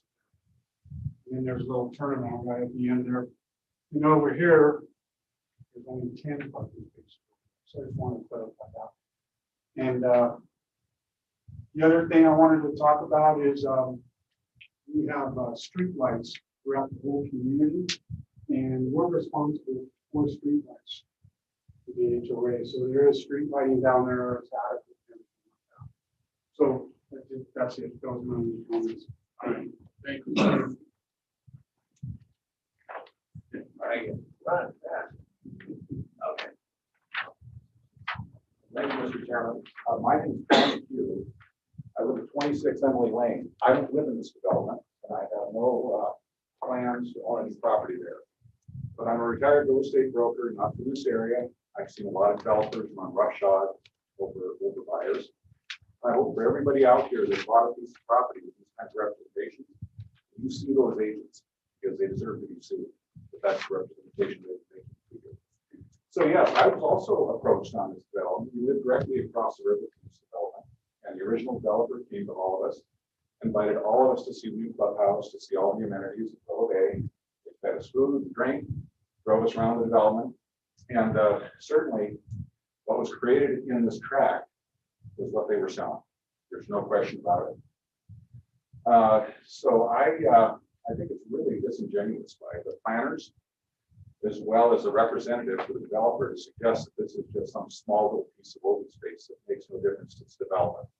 I wouldn't have come tonight and stood here and said that it was just a couple of acres out somewhere else, but this is that whole subdivision. And I think the people that bought there deserve to be able to keep it. So I'm disappointed in the planning department. I'm disappointed in the representative of the developer. And I'm really disappointed in the developer and the agents involved in this. So I really would hope you would decide to deny this request. It may come back to you in some of the form, it may be able to be negotiated. It would be a travesty to approve this recommendation to the county commission tonight. Thank you.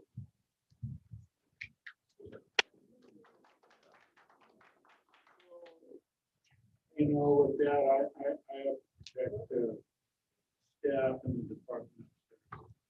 They have a set of guidelines, which is our water counter revised code that deals with all this. So what we look, when it comes to us, it's all within the code, the state and county code. They're just doing their job. Presented to us. We're going to do our job. You guys are property owners, we're doing ours. So I'm trying to mesh this together. Okay. All right. So no more. Oh, okay, one more vote.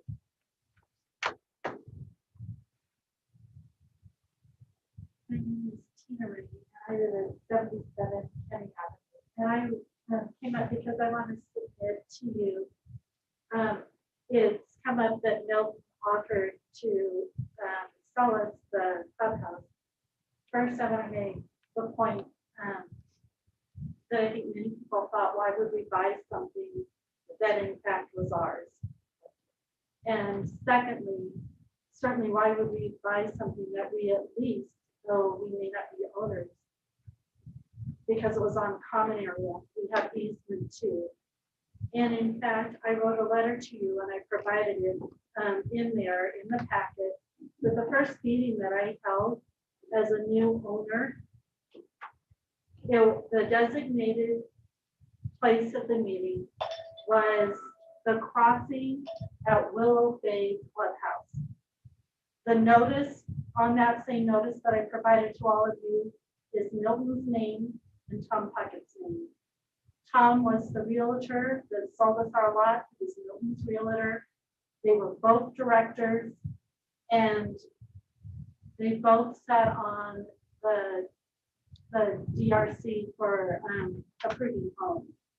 And so this was not a false advertisement by some realtor that misspoke.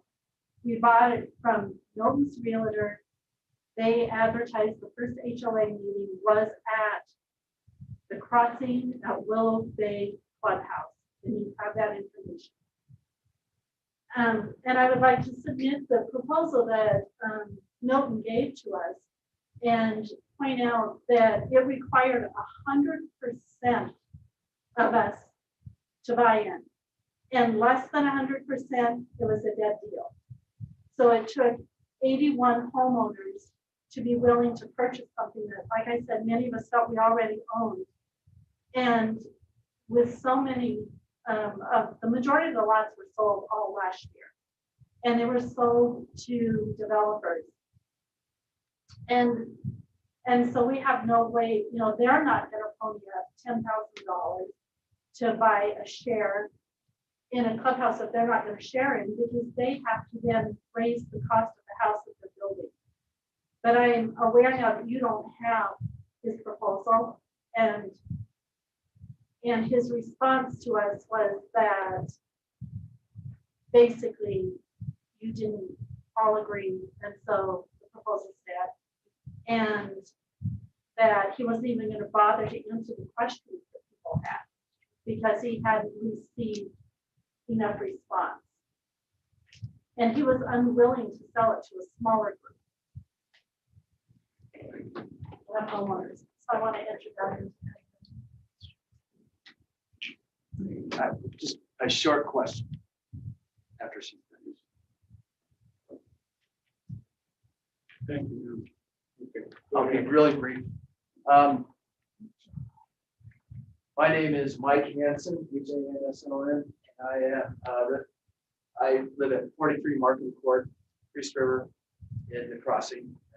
Lynn is my wife. Just real briefly, if somebody does buy that lot with the chalet or the clubhouse or whatever it is, I don't know who can answer this, but will they be part of the HOA? They're on our water and sewer. They'll be on our water and sewer at this point out. So. And who will decide that? Who will decide? All right. And so, and in conclusion, minimum, we'd like to get a continuance on this. Thank you, sir. Okay, we're gonna close public comment. You guys need to stretch. We want to get rebuttal hours.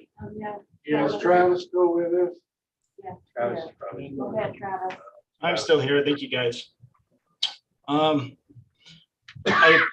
appreciate all the public comments.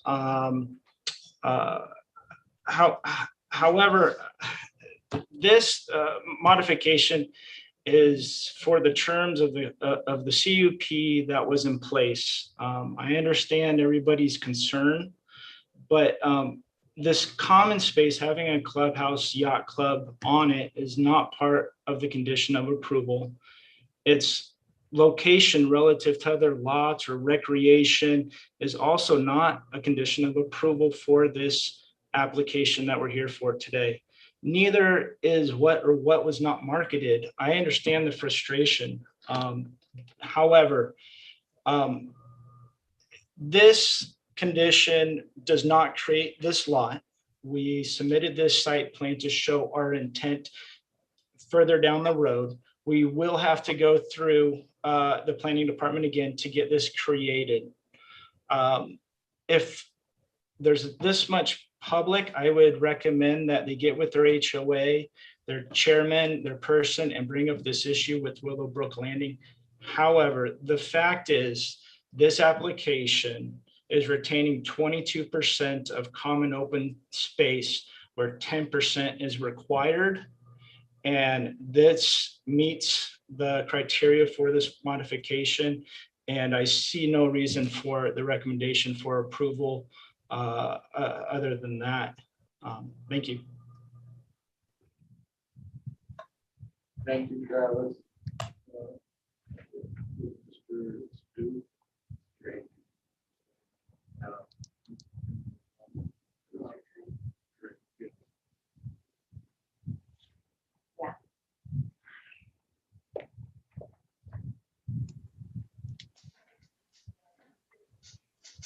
Go ahead. Yeah.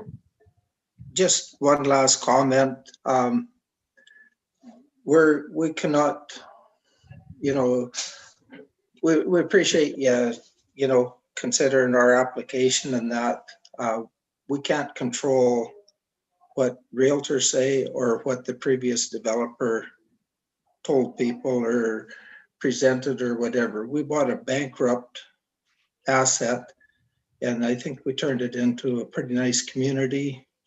We just want to protect the homeowners and the homeowners beach. And this seemed like the best option to do that. And anyhow, I knew there'd be some concerns. We wanted to put it out to the homeowners. We needed more than like 20% of the homeowners to respond. We needed a large majority of them to respond. And we had a lot of homeowners, and some of them sitting there, that have brought up comments that did not want to participate in purchasing the clubhouse, whatever you want to call it, Willow Bay Yacht Club, the clubhouse, whatever.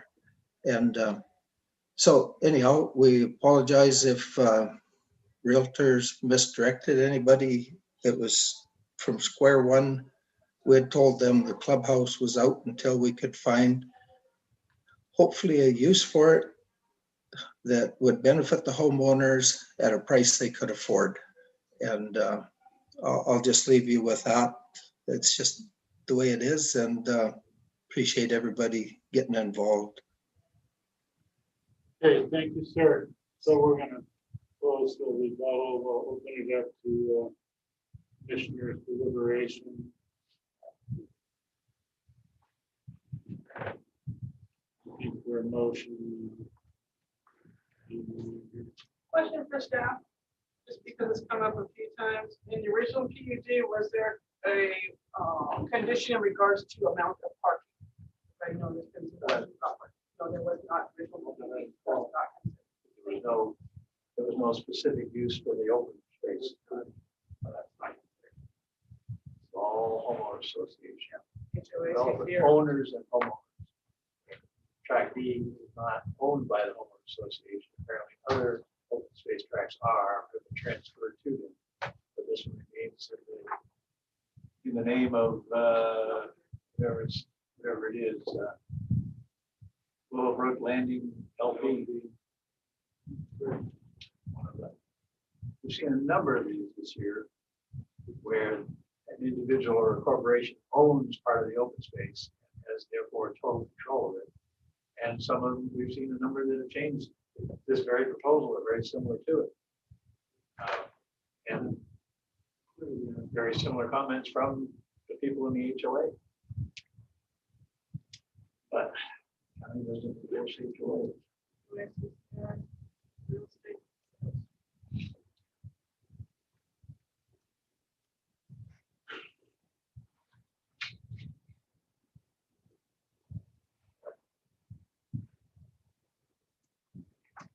Nelson, can we pull that up on a, I'm gonna call them on regular maps that we have, and then you can go in, because what name is not lot under right now?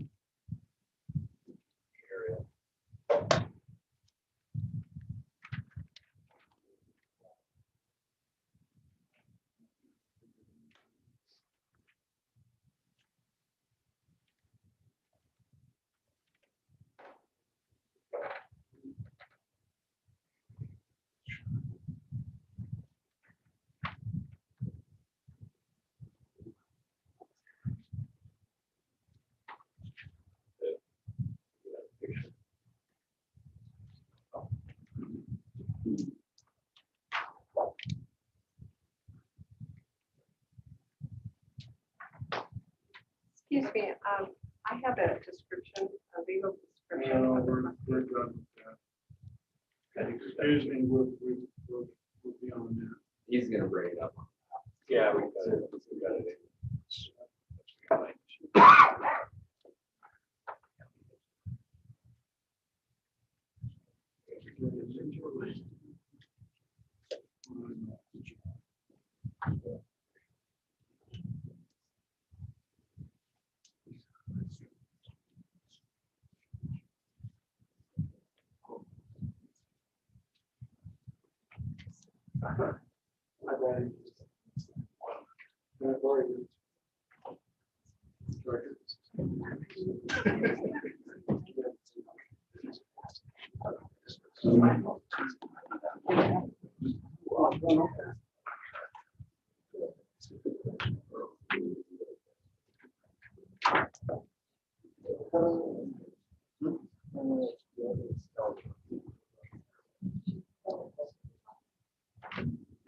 Just right there too.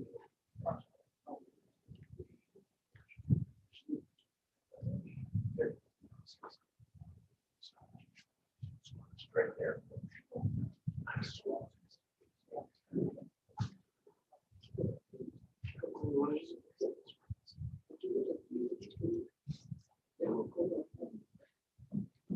It's Willowbrook Landing. Willowbrook Landing LLC is shown as the current owner of the property.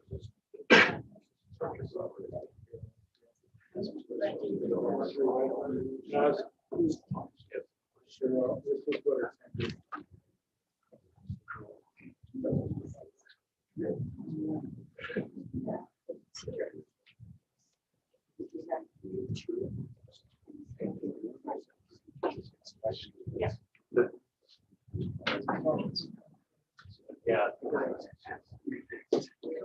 Just going towards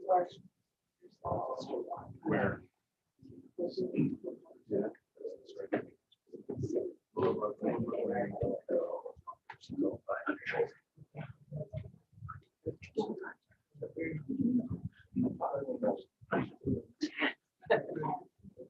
Okay, no, we got it on. Okay. That's your neighbor. Okay, it started off. All right.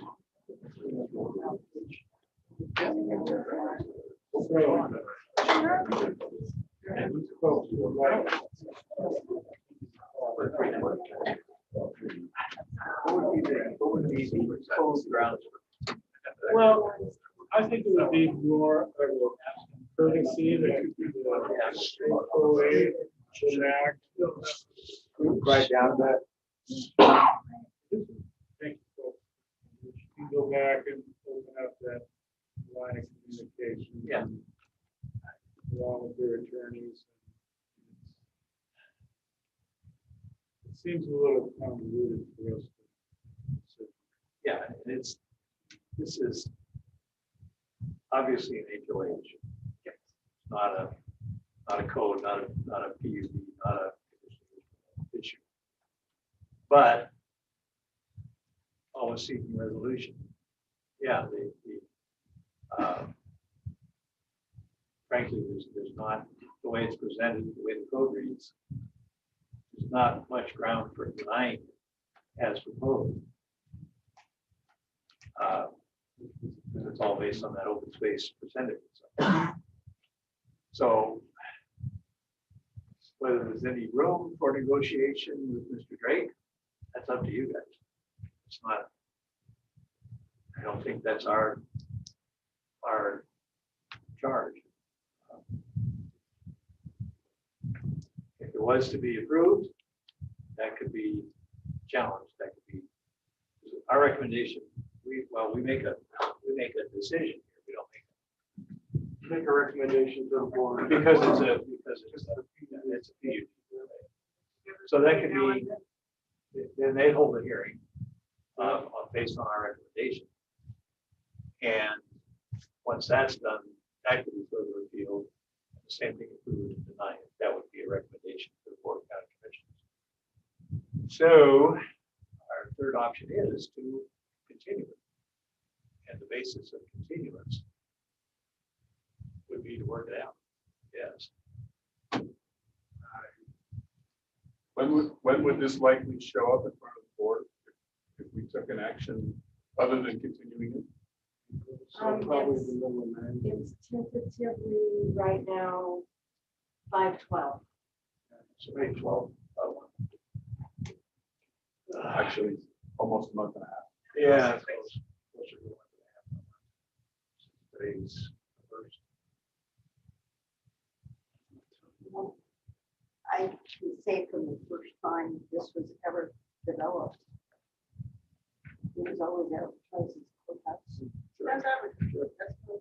But that's, as far as the PUD, that's irrelevant. When it was valued, when it was developed, it was valued as courthouse.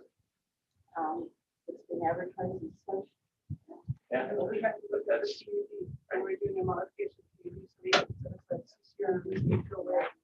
Advertising, really become all that is for civil matters. That's right.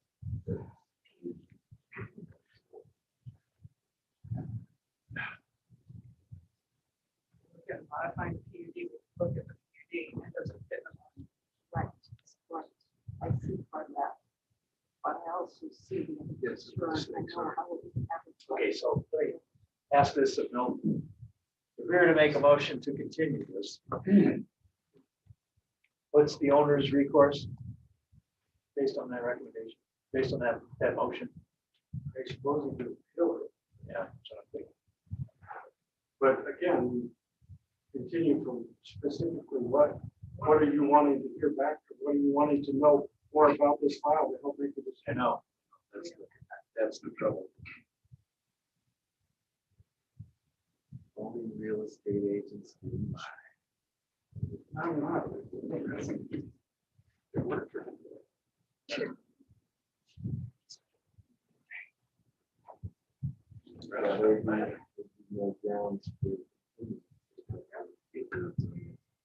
What's it gonna add to the file? That's the issue. Or would it add to the file for us to make a decision based on the county code? I can't see what it would be. No, I mean, if you could continue it and ask to review and take the time to review the standards of the original PUD, we can send you copies of all that. Yeah, yeah. If you didn't see It might, already. it might clarify a few things. I don't want to call that one either way at this point. No, but it would also give these folks here Yeah. time to open up communications. Okay, so it puts it off. It gives them a little bit of time, gives us time to review. Okay, and So somewhere near, hey, they said they have to have 45 parking spots. right? So Jeannie, what would be a time, the next available hearing that we could hear this? Continue it to date, time certain. Yeah. And we'll take a look at this too. It says. Well, great, yeah. Portion of the common Yeah, the meetings aren't going to get any shorter than 2 minutes. Yeah. Yeah, I'd be amazed. Well, so 4:15, 4:29, we'll have a special meeting, 5:06, 5:20, 6:03. So those May dates are open? No, everything's full. They're full. Yep, everything. I mean, they all have 4,000 or 5,000. How far out are we full? Probably through the end of June. Yeah, 17th is the most. Last full one. I mean, I've got 6 more waiting to be assigned. They wanted 60 days. Well, That's 6 weeks before the county commissioners, and then another 21 days to appeal the county commissioners ruling if they don't like it. So that's 9 weeks.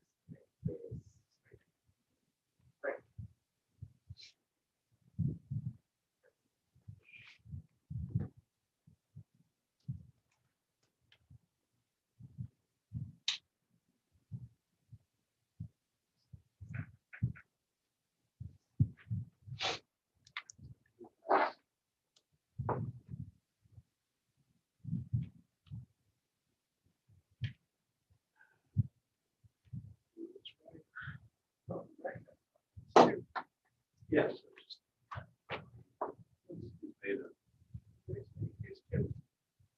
Made a valid application through the process to modify the CUP.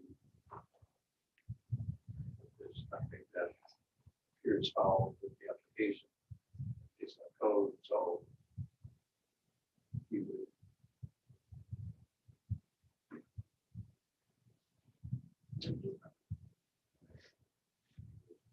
have the right of appeal for that decision.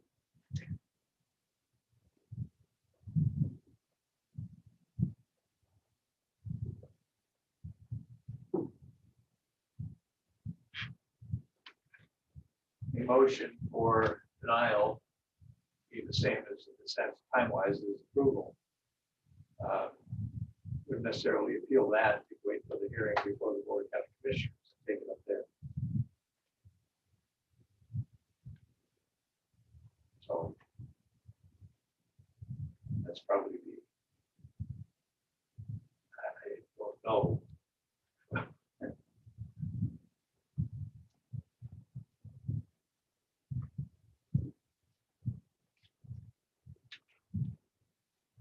Yeah, unless there's something in that PUD which is highly unlikely. PUDs just say this is open space, it's open percent, it's open space. There's no definition of use, you don't get that open space. Everything else comes afterwards through home association approval or whatever process.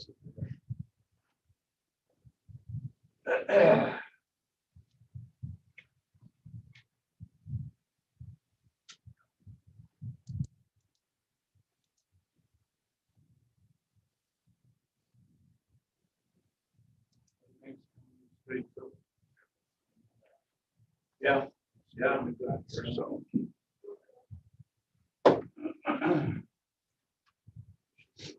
Anyway. Moving along here.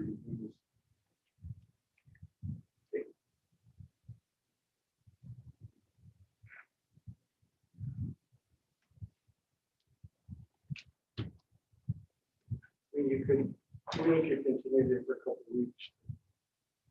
Give you a chance to review this. All right, so if we close the public testimony. If we continue it, this is gonna come up later tonight. If we continue it for 2 weeks or something, just to see, review the PUD, that was approved before, the conditions, and then come back. There would therefore be no additional public testimony, because we closed it. So it would just be a matter of whatever, talking through what we found through the PUD, and then make a decision, approve or deny. All right. Well, therefore, Commissioner Davis, I make a motion to continue this file to 4/15, April 15th at 5:30 to purpose of the continuance is to fully consider the terms and conditions within the original CUP, which is file 818, C 81805. As far as conditions relevant to building space. Commissioner Davis has made a motion to continue modification of PUD Willowbrook Landing LP file number MOD 0001-21. Is there a second? Commissioner Reed also did that. Commissioner Reed with the second. Any discussion? Hearing none, all in favor say aye. Aye. Opposed? Motion carries. So, get with Mr. Drake. Okay, you guys, let's stand up for about 2 minutes and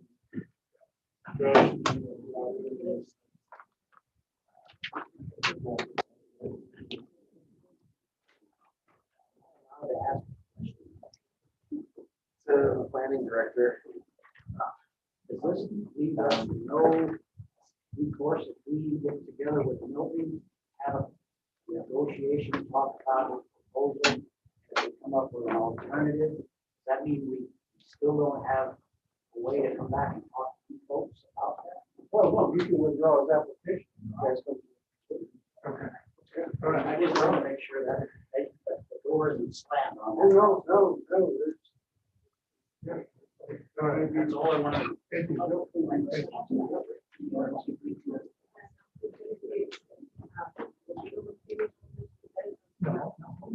So this hearing is done. No recommendation, and then it goes to the board, and this happens all of it. So, yeah. There. Yeah. well, at that point, right?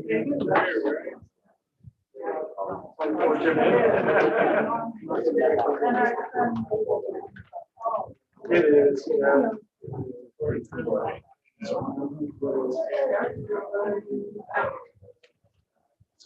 Right.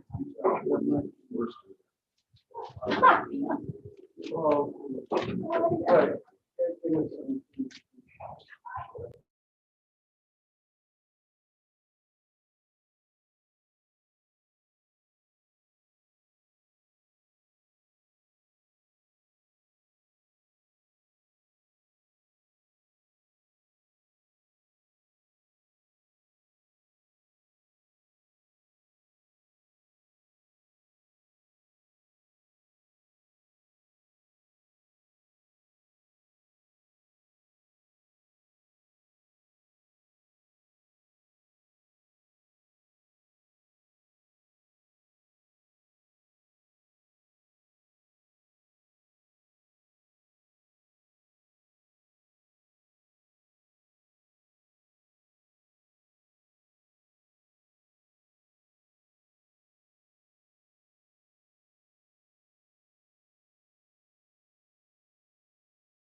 Deal with that one. Good, Brian? Yeah. Oh, I'm good. What makes you not hungry? Everyone wants his in. Yeah, thank you. I have that bag real quick. Oh, Well, good one. we knew we were gonna offer it, so. All right, you ready?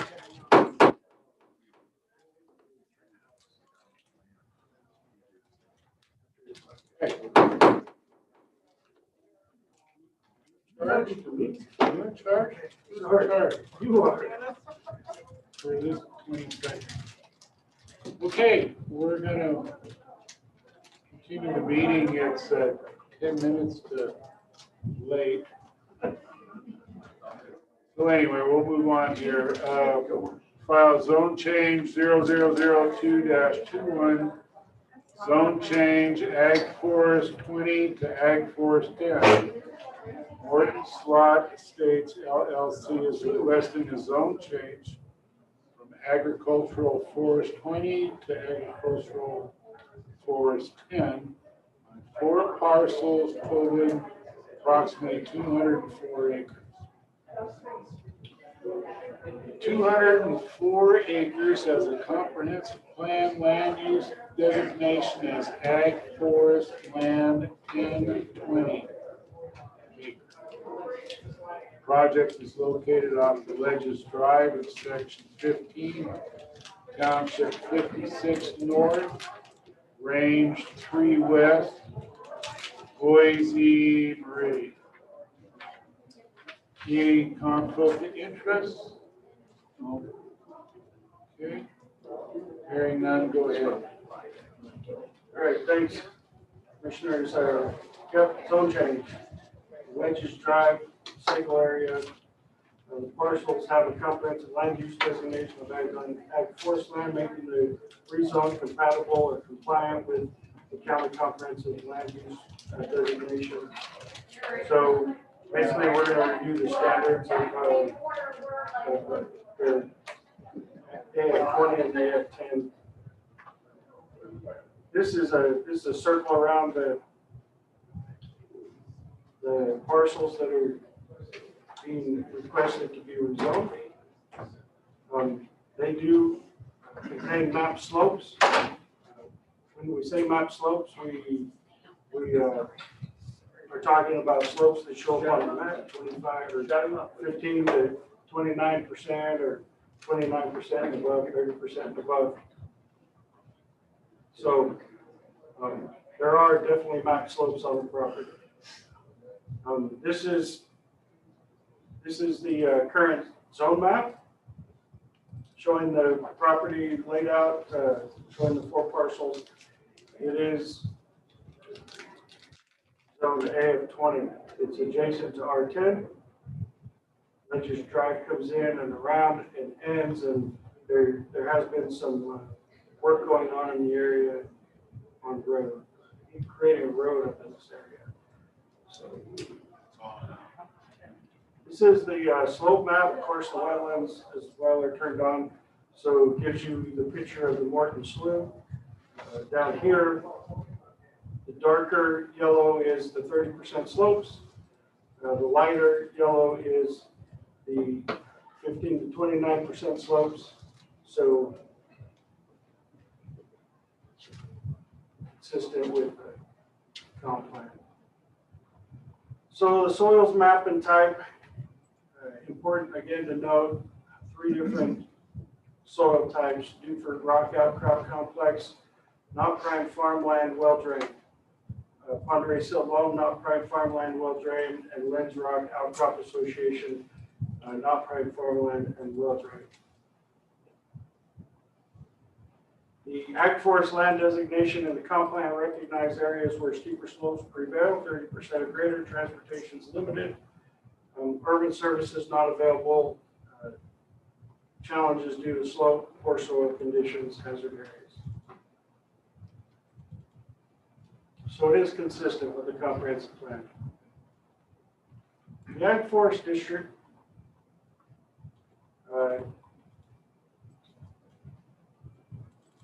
I missed that. My mistake. It should say AF20 in areas designated as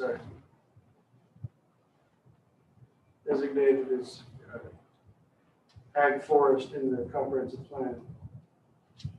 Nevertheless, prime ag soils, you saw none present. Characterized by agricultural forestry uses, there are trees on the property for sure. I couldn't tell you that it's being used forestry wise. There are trees there. Areas, one or more apply. Limited services characterized by slope steeper than 30%, access absent. And then AF10 is more appropriate in areas designated as forest land in the comprehensive plan that do not feature prime ag soils, but where agriculture and forestry pursuits remain viable. So these areas may be within or adjacent to areas of city impact or where lands are afforded fire protection, access to standard roads and other services. So it is because of these here that it is appropriate for AF10, but it is also because of these there are some of the conditions added. These are the agencies routed, comments received from the Selkirk Fire District. Their challenge was that the road is currently being developed is too steep, narrow, turning radius too small. The road does not meet state fire code. The fire department had some challenges with the road being put in. We have not seen any road design. I couldn't describe what is being planned as far as road goes for this area. We've not seen those. When a subdivision, if there's a subdivision application come through, we will see that. We did determine that it is consistent with the Bonner County Revised Code and the general and specific objectives of the comprehensive plan. We did note the Selkirk Fire Challenge, and while we don't have a conditional zoning process, it would be our recommendation to include a notational recommendation indicating future and future land divisions to include roads that are built to the standards in Title 12 Appendix A. So we have done this in the past. We have added notational recommendations, zone changes in the past that forwarded on to subdivision development requests. So that's what we would recommend. So this will be the actual note. Future divisions of land within the rezone boundaries described shall be developed with roadways meeting the low volume private road standard set forth in Title 12 Appendix A. So this is the plat map showing the parcels there. So staff would recommend approval of this zone change. Is this just one piece of a bigger piece though, isn't it? No? There's Isn't there 4 like pieces. eight parcels? Isn't there like 800 acres up there or something? I don't know how many acres are up there. The applicant might know the answer to that. The application we got was for 200 and something, I don't know. There's an additional 80 acres that's already zoned ag 10 right next to it.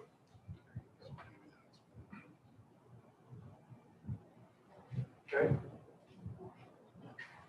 Yeah, that's, working on it. Any questions of Milton? How did I know what to expect?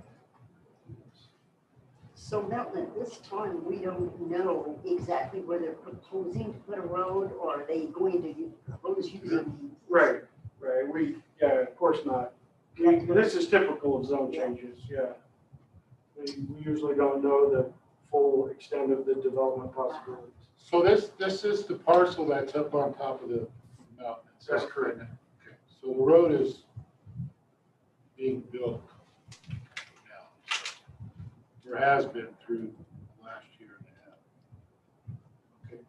So, Yes, the road is being built. yeah, so is Travis still with us? Yeah, he's Yes. on there. Okay, Hi. Travis. Hi, Travis Haller here with Glahey and Associates, 303 Church Street in Sandpoint. Do you want me to hit on the road thing right now, or you just want me to go through my presentation? Yep, we'll do a presentation. Okay, all right. So, yeah, so this is just a zone change. It's not with the comp plan amendment. That's because we are already in an ag forest land use designation. And so this is really the simplest of the zone change from ag forest 20 to ag forest 10. Next slide, please. So there's 4 arrows. That's because there are 4 lots. That southeast corner, that's correct. One of the commissioners were talking. There's 3 20-acre parcels there. And then the additional 144 for the larger one. So 60 plus 144 gets you 204 acres. And currently it's Ag Forest 20, and we would like to go to Ag Forest 10. I'll show you that we meet the Ag Forest 10 actually. Next slide, please. Ag Forest 20 all around. You can see that there is a subdivision just to the northwest of what we're proposing. And those are all 10 acres or smaller. Next slide, please. Soils, just want to hit on this. Like Milton said, all of them are not prime farm land and well drained. And the topography, I chose pink and light pink. And you can see there that these 4 parcels are very hilly with an abundance of 30% or more. Next slide, please. So the Bonner County Code 12-322 lays out the Ag Forest District and the criteria that Milton had said. Down there at the bottom, 12-322B2, Ag Forest 10 in areas designated as Ag Forest land in the comp plan, which we have, that do not feature prime soils, but where agriculture and forestry pursuits remain viable. That's the key for this Ag Forest 10. And as we saw, we do not have prime agricultural soils. Further, this goes on to say that these areas may be within or adjacent to city impact where lands are afforded fire protection, access to standard roads or other services. Hilly terrain, we're talking about roads. I really don't want to get into roads. It's not part of the condition for this rezone, but I can address it if we want to go there. Next slide, please. So looking at all the conditions that are set out with this zone change application, the Ag Forest 10, the site contains 3 soil types which are not prime farm soils, which warrants the Ag Forest 10 designation. The site is located within the Selkirk Fire District. They're the ones who gave that letter saying these roads aren't built adequately or any of that. And my rebuttal is that nothing has been proposed yet. We're talking this hilly terrain, and it is very steep. There's no condition set in place for the owner to build roads to any standard.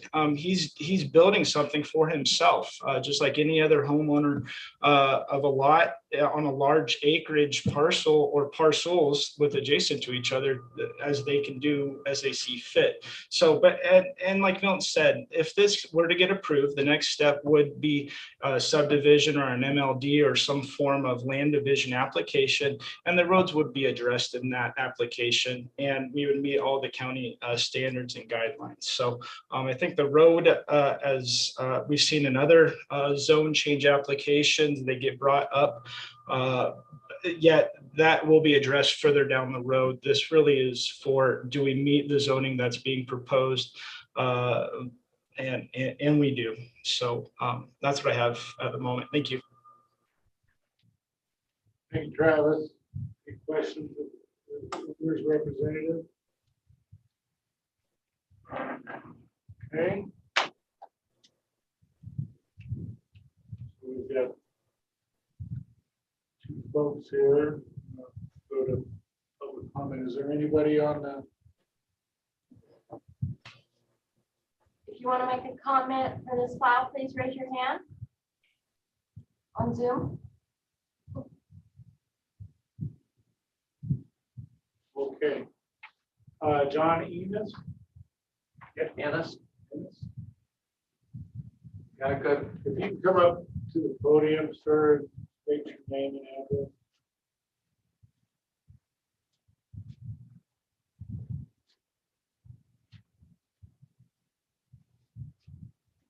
Okay, my name is John Ennis, and I have about 20 acres of right below this.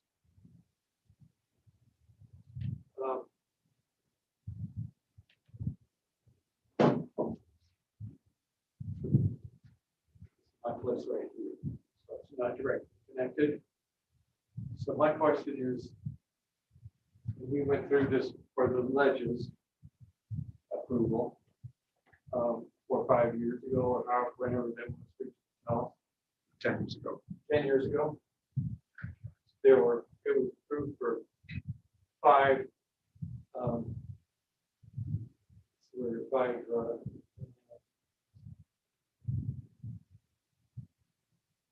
phases. And it's this.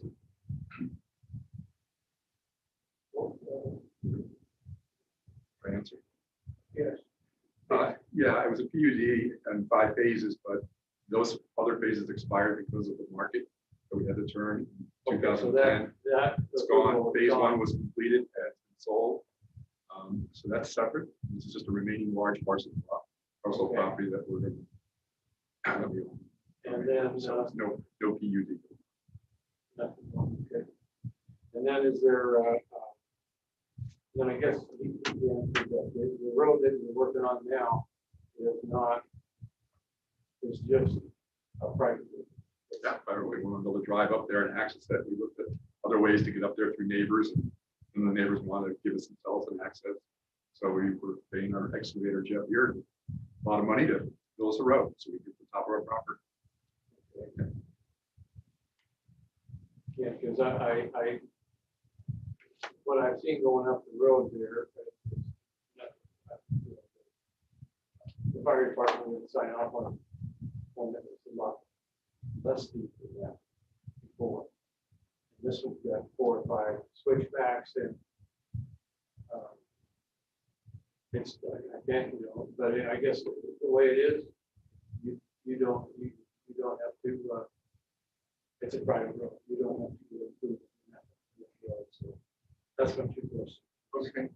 Thank you, sir. Ed, Nina, did they leave?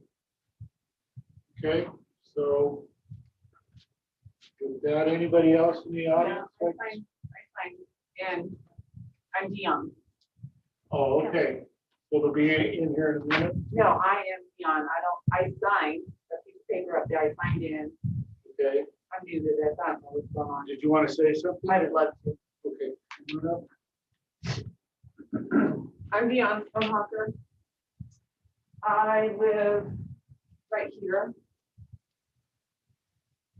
10490 Lakeshore Drive. Went to walk here tonight. I understand it's a private road. I would encourage all of you to go check out this private road. We've had to deal with blasting. My horses have been spooked numerous times, gotten out. There's been no notice given to us. So I actually called Richford, quite upset.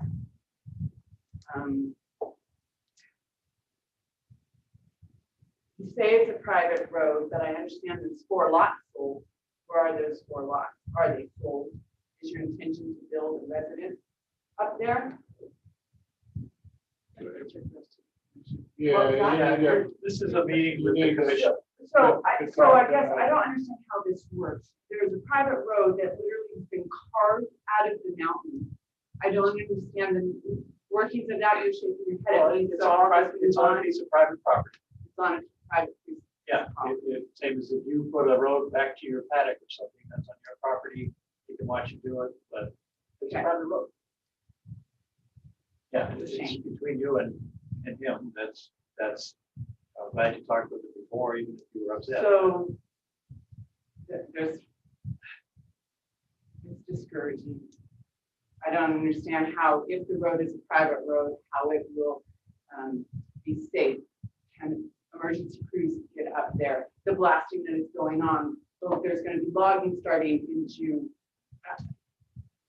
Residents live here, and I just don't know how safe it is. I'm really concerned. So, whatever that's worth. Thank you.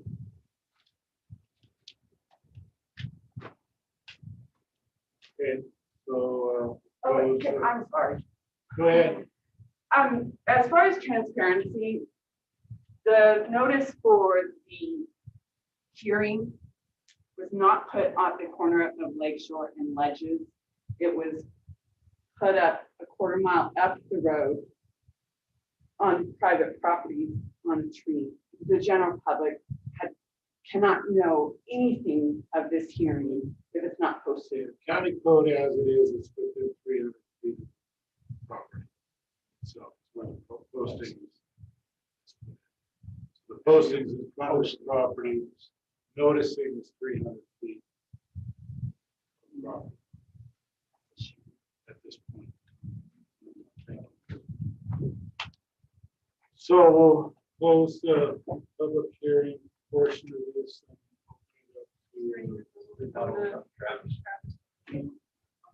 Travis, do you have any rebuttal? No, I don't. Thank you.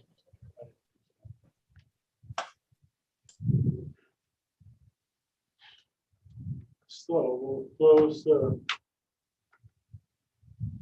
public hearing, we'll open it up for commissioners' deliberation. And looking for a motion to approve, deny, continue project. There was the suggestion from staff.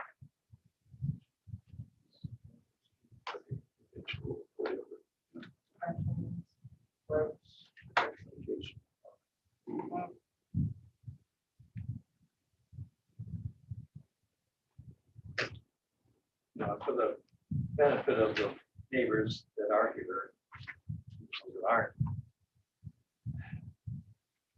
this is one of the issues that we face a lot. The zone change, just as, okay, the zoning of this parcel may or may not be appropriate, so let's propose this. And then the code has criteria that defines, this is the definition of a R10, this is the definition of AF20, and so forth. And that's the criteria that the staff recommends upon, and that we and the Board of County Commissioners have to legally deal with. Other issues, like you said, they're at this point, they're between and amongst neighbors. They're not, it's got nothing to do with the zoning code per se. If they then want to do something, if you want to do something further with the property, there's further code requirements, such as the road according to land division and so forth. But yeah, and even alluded to the past actions on there, those were judged by county code. Past PUD, if they have a time to perform, and if they don't, it goes away, unless they want to go back through the process and extend it. So it's you know, and if you're here for the previous file, the one woman stated, I don't do this, I don't know what goes on. That's a big problem. It's a huge problem. How is anybody supposed to know unless you go through the process? It's very difficult. And I was thinking on that break, people in that other subdivision, they bought these very expensive lots and built very expensive houses. And I make the analogy to buying a very expensive car, at least you test drive the car. Those folks didn't test drive the lot, the other case. It's astounding. They're gonna throw all their life savings into it if they don't find out everything they can about the property and about codes and about requirements. Yeah, it's astounding. Anyway, so we're here with this, reviewing it under county code to see whether it passes muster as a zoning application, a zone change application.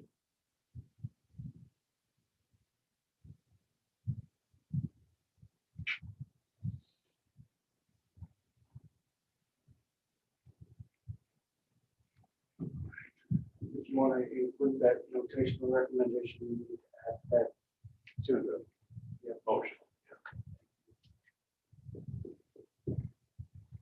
I mean, there's not any sort of grade restriction on the whole Long Tract Road. Right? It's not, it's just a width. Pretty much. Yep. Oh, yeah, and that's why I said this. Are there turning radius Well, requirements in there or not? okay, so here we can. The builder of the road's right here. So David, you can ask him directly. Well, my question is really about the code. There's no code. No. With respect to the notation that Milton was recommending, that it be built to a, what was the words here, low volume private road standard, set forth, blah, blah, blah, blah. Are there turning radius limitations in there or not? So you may still find that the fire department has an issue. They may be still. That's what I was trying to get at. There it is in the horizontal. I mean, I design logging roads for a living. If you can get a log truck down it, you can get a brush fire truck. You can't get a structured fire truck. So variation to grade steeper than 10% can be approved by Bonner County subdivision process where evidence is provided that steeper grades are necessary and can accommodate fire units.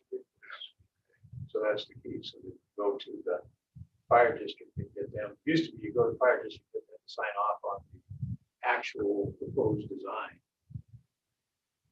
under Title 12 and or not, and they work it out. But Jeff, what's your steepest grade? Right now? Currently 16%. You're right. I assume that probably be going around the setback. no, it's actually a straight shot. We're building 55-foot radiuses for lot.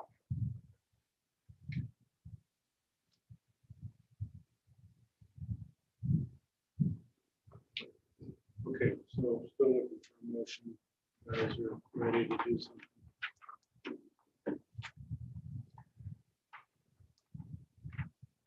It's Commissioner Bradish. I move to recommend approval to Bonner Board of County Commissioners on the project file EC 0002-21, requesting a zone change from Ag Forestry 20 to Ag Forestry 10, finding that it is in accord with the general and specific objectives of the Bonner County Comprehensive Plan and Bonner County Revised Code as enumerated in the following conclusions of law and based upon the evidence submitted up to the time the staff report was prepared and testimony received at this hearing. I further move to adopt the following findings of fact and conclusions of law as written. This action does not result in taking private property. Commissioner Bradish made a motion to approve file ZC 0002-21 zone change Ag Forest 20 to Ag Forest 10 Morton Slot Estates LLC. Is there a second? Commissioner Glassman, I'll second. Commissioner Glasso with a second. Any discussion? So does that motion include the what's it called? Notational recommendation? If it does develop further, follow Title 12. I think that part should come in the further application. can be dealt with surfacing. It will anyway, if there is even an MLD. So No, that's fine. Commissioner Glasso has made a motion for the second. Better discussion, all in favor, say aye. Aye. Opposed? Motion passes. Okay, thank you, guys. So get reorganized here. Milton. Yeah, please, call me Martin, much better. Okay, so we're going to continue file AM 0016-220 Bonner County Revised Code Title 12 Text Amendment, Bonner County. And so Commissioner Bradish made a motion, and then we'll let him read his motion. And then we're going to pick up the meeting. I moved to request a continuance to the Board of County Commissioners for this project file AM 0016-20 to amend section Title 12 Bonner County Revised Code as presented and amended at this hearing based upon the following conclusions. The proposed amendments may not be in accord with Bonner County Comprehensive Plan Community Design, which encompasses the 4 to 10 lots in my land division. Natural resources could be affected by the inclusion of Panhandle Hope District upfront in the planning process and the effects of these amendments on land use countywide to a date and time certain of April 1st, 2021 at 10 1500 Highway 2, San Francisco.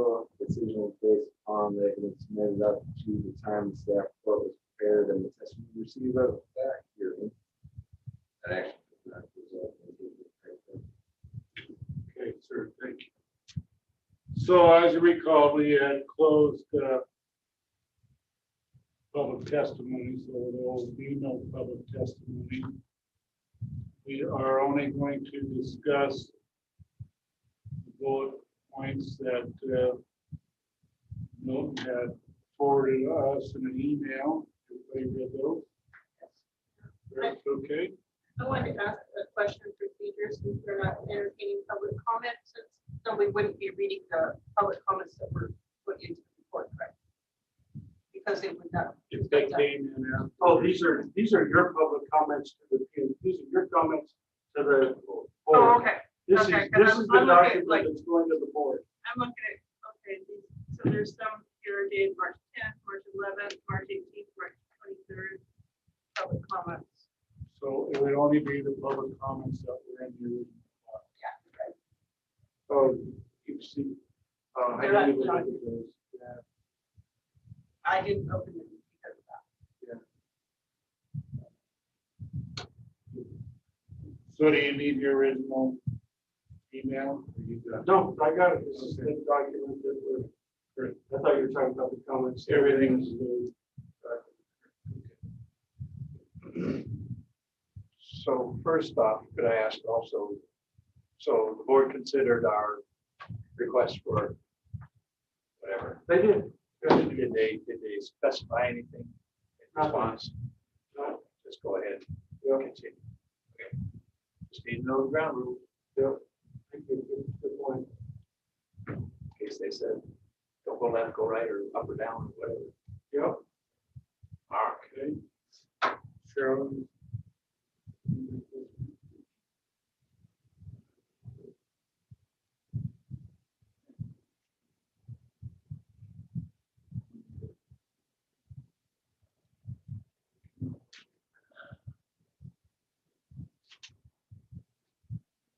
So what do you want to do? You want me to just go over this or what?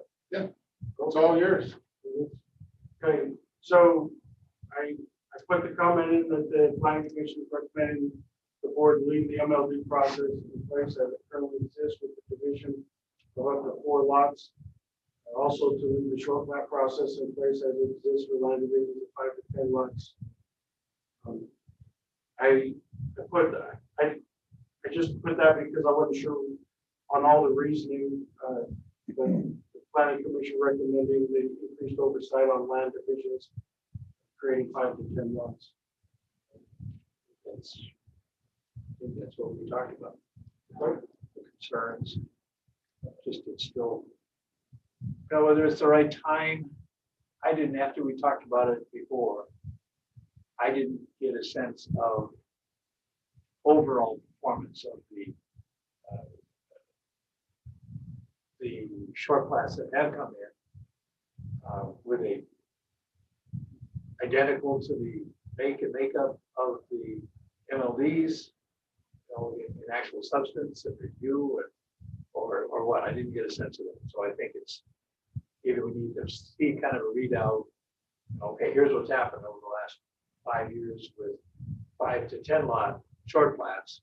Here's the comparison against 2 to 4 lot MLDs.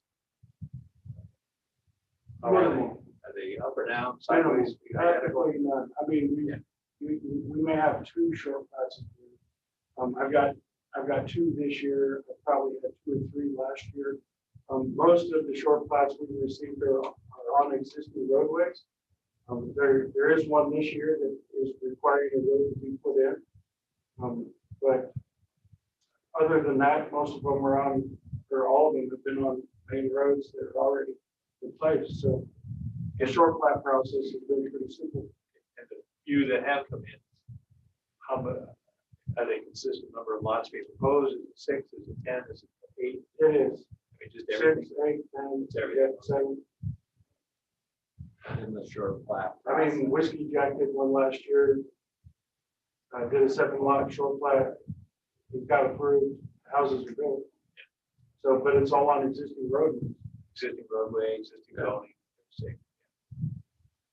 So the issue would come, which we'll probably run into more often, if they're not existing roads that they in short plat, they have to provide road access as opposed to the minor land division.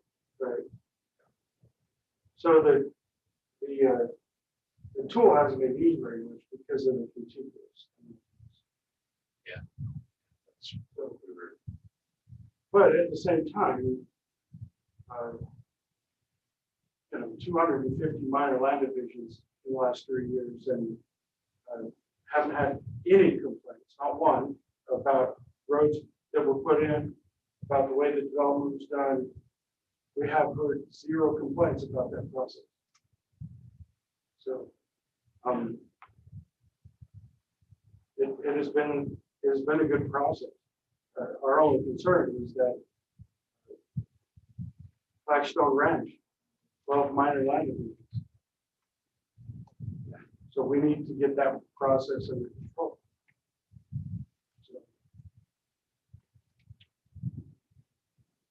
But as far as the roads being put in, I mean, you know, we talk about buyer beware. The contractors, the developers know that if they want to sell property, they need to put the roads in. The roads are there. So the roads are being built, just without our oversight, that's all.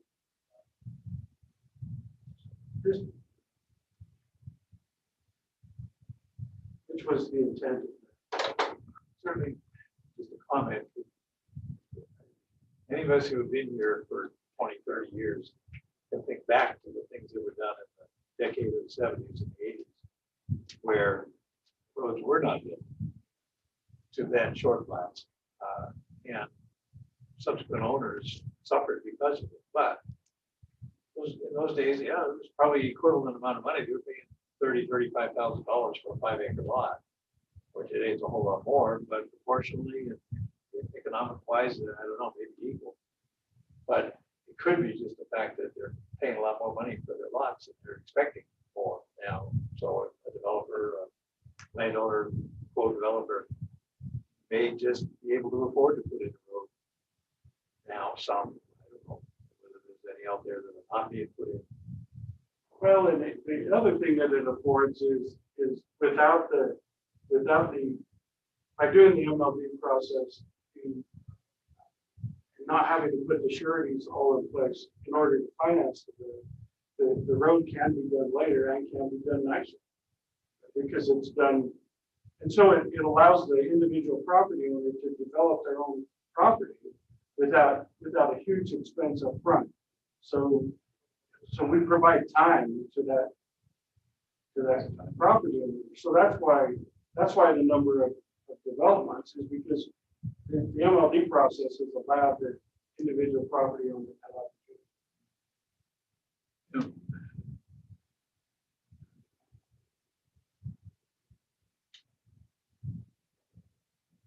Okay, so.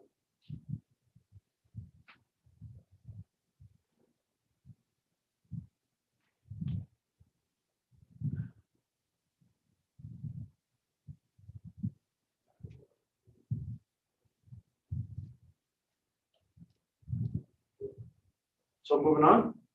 Yes, sir.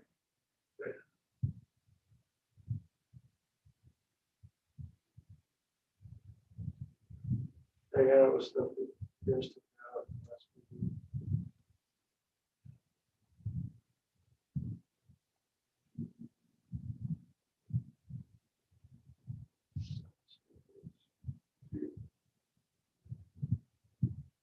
We added proposed individual well.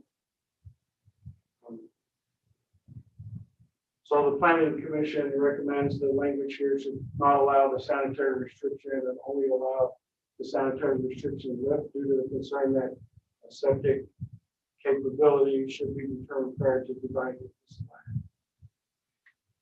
So, and that's noted here, all plats shall include the sanitary restriction or the sanitary restriction lift. So if they accept this recommendation, it could change to either may or shall based on the board's acceptance or not.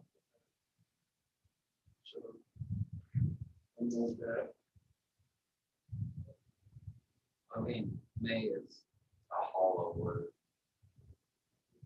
I understand that's currently the way it is now. So just. I mean, could it be a better way to say not necessarily prior to dividing the land, but prior to the issuance of building permits? I think the issue that we talked about a couple weeks ago that Annual Health raised was sometimes the particular layout, if you don't pay attention to it before you draw those lines, could create lots that don't have the opportunity to have a septic because of the nature of the lot. So they wanted to be involved early to try to mitigate that potential. Made sense to me, I thought. Yeah. Well, and then the other thing is that, okay, so they get involved early on, they have a time. So a lot of complaints that come back is that we had to do another perk test because of time. So my feelings about this, that down the line, and this can't be done here, that a certified soils report with a perk test should be able to go with that piece of property. It's like a conditional use. So if the client runs out of time, the septic tank doesn't get in this year or next year, some projects take 2 to 3 years. You're not going back getting another perk test. That's something we have to deal with on the state. Yeah, we can't do those things that language on those reports. Can we open the meeting up for expert advice? Not public comment. We need to vote on it to do that, but yeah. We have Panhandle Health there. Make a motion. I motion to open the meeting up for expert advice from. Okay. Mr. Bradley made a motion to question Panhandle Health. Is there a second? Yep, go ahead. Any discussion? All in favor, say aye. Aye. You're in the hot seat. Apparently, so going back to the last, I'll start with the last thing first. it's been the case for a very long time, the whole time I've been here, that a permit is valid for 1 year. And it's, if the owner wants to extend the permit, renew it for another year or 5 years or however long, that's the responsibility of the owner, and they need to do that. They come in, they pay the renewal fee, and that's fine. That's one thing. Per state rules, we can renew a permit, but we aren't going to renew a site evaluation. What's happening now very commonly is that before property changes hands, people will do a site evaluation, which provides all of the information necessary to issue a permit, but for the general information to at least see what the site is capable of. And then the property will change hands, and then the new buyer comes in and says, well, now this is really what I want to do to the road here and this and that there. And then they'll submit their actual plot plan, at which point you can issue the permit. Now, there's no, just doing this from a practical standpoint, to expect that a site evaluation can be suitable indefinitely just doesn't even make sense, frankly, because I've shown up myself and all my staff have, where now we've done a site evaluation before the property changed hands when it might have been completely forested.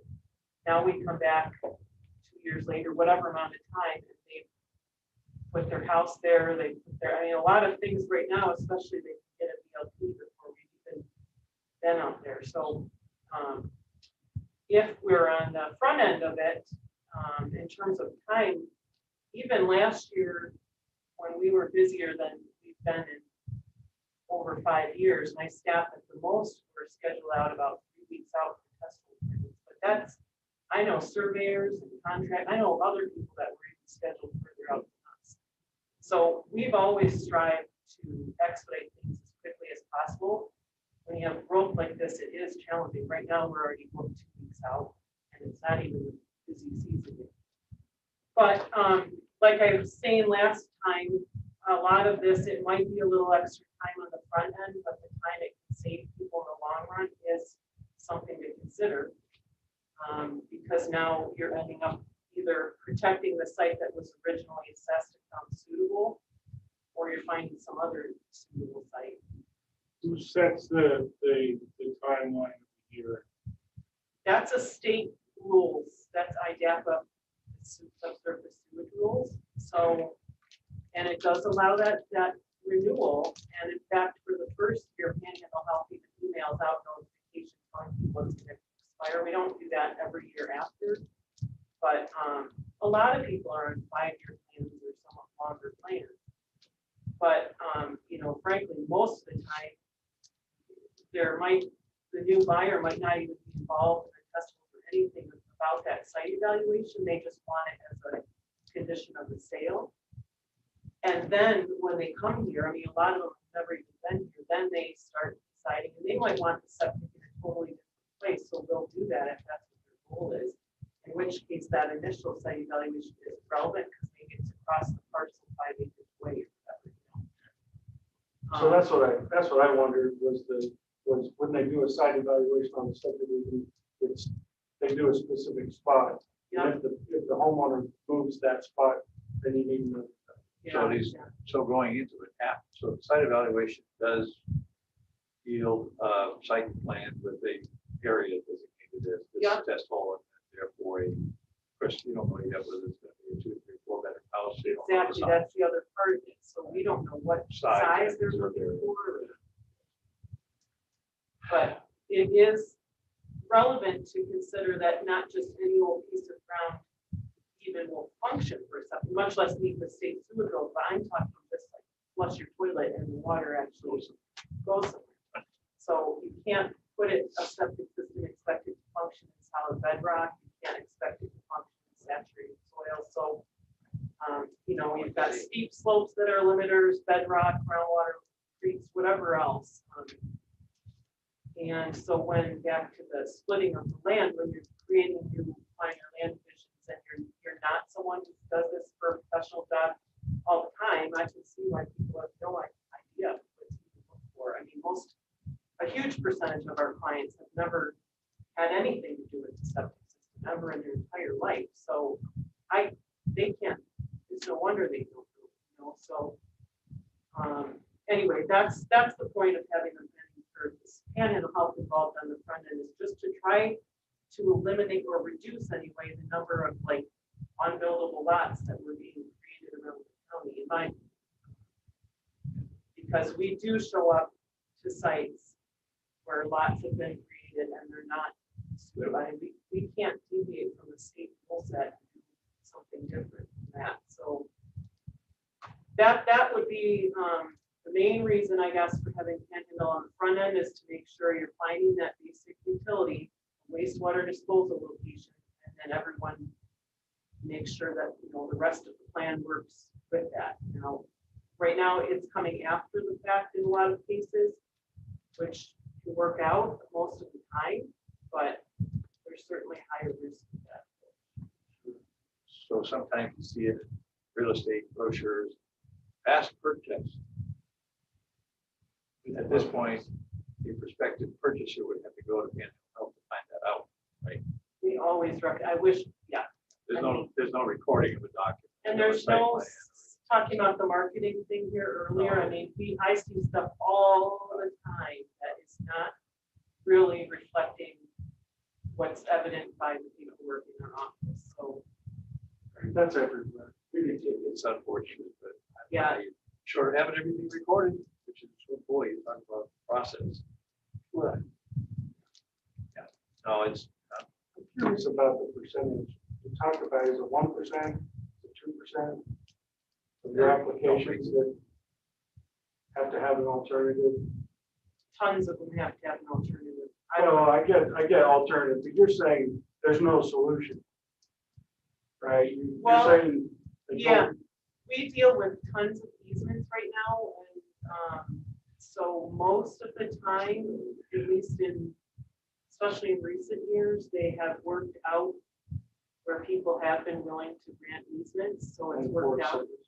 As we grow, we all have to keep in mind density, and I have found greater struggles when people are asking their neighbors for an easement. They don't, because land is worth, there's just everything that's happening. So a lot of sites have worked out because of easements. I deal with easements constantly, trying to deal easement. In fact, I was just emailing about that. So that's a huge thing. If you didn't have the easements, there'd be way more parcels around this whole county that would be totally not. In fact, I was wondering about the one discussed earlier, but the point is, you've got to have a place to discharge your wastewater, and if you don't plan for it, you can get yourself. Thank you. test drive that car. Good. Yes, we're gonna go ahead. I mean, I'm still hung up on the word may. Well, again, if this is, either the board will accept this recommendation and change it, or deny it, or refuse whatever the recommendation. So by having both languages in there, it allows them to make the decision without having to hold a new hearing. So. Wait, I know they're gonna pick May. So personally, I want to leave it as shall. But it is there, and your comments are there as well, which is your recommendation. The recommendation is shall. Yes. Let's put that in there. Did go to public school.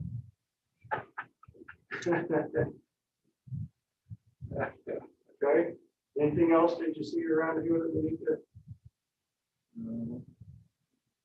So.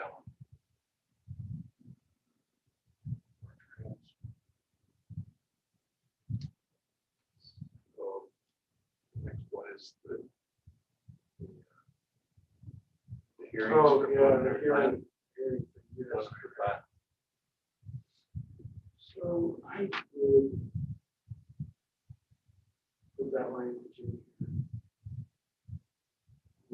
So, yeah, let's look at minor land. Minor land divisions still don't require, that's all administrative. Yep. There's the option of going hearing if the director is comfortable and whatever, however that's worded.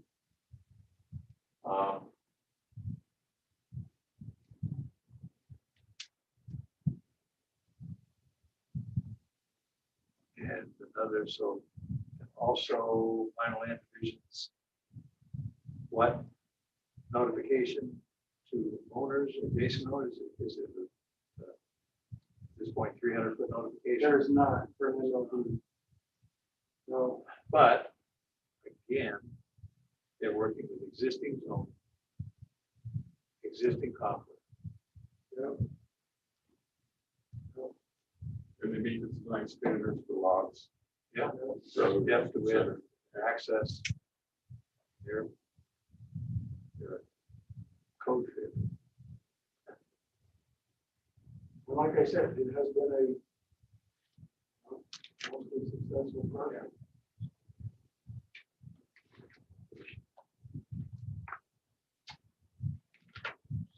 Oh, The preliminary plat. Planning Commission recommends a public hearing for preliminary plats. The hearing shall be heard by the Planning Commission, and the application will not require another hearing with the board for the preliminary plat. So,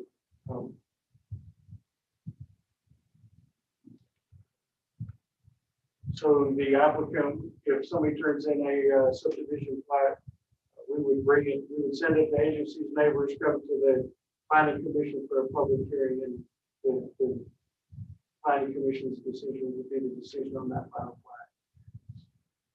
so, well, on the preliminary. On the preliminary plat, sorry, I was thinking the next level. The next step, but is that 11 and more lots, or is that That is correct. not the 5 to 10? That is That's correct. still the short one. Yes. The short plat would remain administrative with notice to the neighbors and comments to the.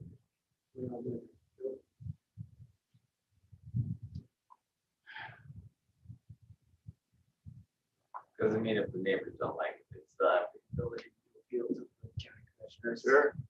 Yeah. Whatever grounds they can come up with. So we'll get to that in a minute, because the language will notice. It really is, and that really is the secret to this whole process, is to dig into the code and, yeah, it is, it's hard to keep the facts. Okay, so public hearing with the commission, planning commission. Use that term loosely. This talks about recommending increasing the notice requirement to 1,000 feet. Somebody, I heard a good suggestion about maybe 1,500 feet if it was rural 5 and above, and 500 feet if it was below the. Yeah, I was thinking, making it conditional on the zone, and the zone of the subject property specifically, not the surrounding properties necessarily. And in rural and ag forest zones, I thought 1,500 because I wanted to get across the width of a relatively common 20-acre parcel that's 1320 in one direction, 660 is the other. And that way you get at least 2 neighbors in that direction. And even if it's like square 5-acre parcels, it's not too many. I think it's 4 parcels away. So that seems reasonable. And then in the denser zones, I think Milton originally wrote it as 300. I was good. 300. I'd probably be okay with 300. I was thinking about 500. But 300 is So probably suburban, yeah, suburban, about for rural residential, which is 5. Yeah, I think rural residential, I was going to go with the bigger one.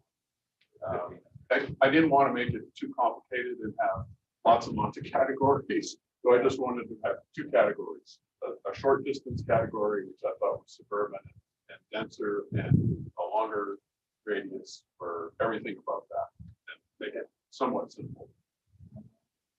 So 3 or 5. 5. Yeah, 5. Okay, 3 or 5. Okay, I'll spell those words out, those zones. So. Yeah, just so that it's all inclusive. There's nobody gets to choose or think about it or forget one. Yep. Yep. And I'll spell those out. So that's- Okay? Yep. Then you'll fix number 2. Yeah, that follows. It all follows come suit. together. Actually, that is, Yeah. yeah, that is your wording. You're right. 2 or 2. Yep. That was the intent there. So did that, the discussion there a couple weeks ago was also about posting. And like we heard tonight, a couple times, a little yellow card that gets put up somewhere so the public can see it is not adequate. You can't read it at 35 going down. the Yeah, road, for sure. I would appreciate not changing that here, and let's go back to the Yeah, 260, it's whatever. that should be across the board. It's just on the way in here tonight, David probably saw it too. ITD put up a 4x8 piece of plywood with a plastic wrap on it that talks about the Long Bridge project. I went, you don't have to hire an artist to make up a piece of plywood all painted up nice. You go down here to the print shop and they can make it up half an hour. Right. The only thing that we have to do is come up with criteria that's supposed to be on the thing. So it isn't just some smiley face with. All regulation goes to. Oh, yeah. That would put it in the science manual. Anyway, it just. Everybody in the signage and everything else. All right, so I put up hundreds of signs every year on state land, and it doesn't matter how short the wording is, people don't read them. Yeah. Oh, really? So I mean, making a requirement. There. Yeah, they're more apt to shoot at them than read them. Yes, so we should make them out of the. Yeah, I have found though, if you put a flag on it, they don't get shot at as fast. Well, because if we put that in the code, it will be the applicant's responsibility. So Oh, yeah. We might not be putting up 4 banks. No. Yeah. But it was just a happenstance. I saw that today. But yeah, that's great. Well, how many yellow signs have I driven past? Like, I should stop and pull over and park and get out, read 35, go on my way home. To the grocery store. This means Right. So trippy, all fun stuff. Yellow sign. They grow in 3 weeks.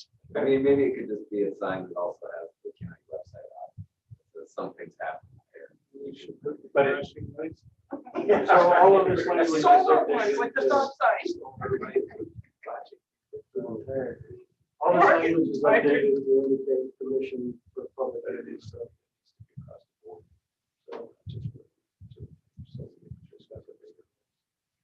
I think that's it. Yeah. Did you get to be it real quick? Well,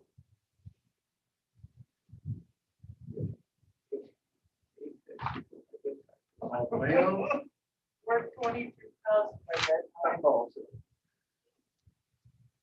We will not be doing this. In the future.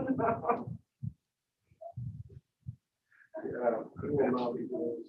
wait till we get into conflict. So did you get a chance to read through all this and look it all over? You have any? No, I did. I was again on my phone. Between loads down in Colorado, reading on my phone. But I did. I got through it and I did nothing jumped out at me. You know, it's a living document, it can be tweaked around. Oh, yeah. But we are making the recommendation. So, here we are, we're in our discussion here, deliberations, and looking for a motion. Send it to the county commissioners. Do we have, oh boy, Yes, and it's on the computer. I didn't see it. Well, would it not be the one from the original staff Yeah, it would report? be. So the original staff report is in your drive.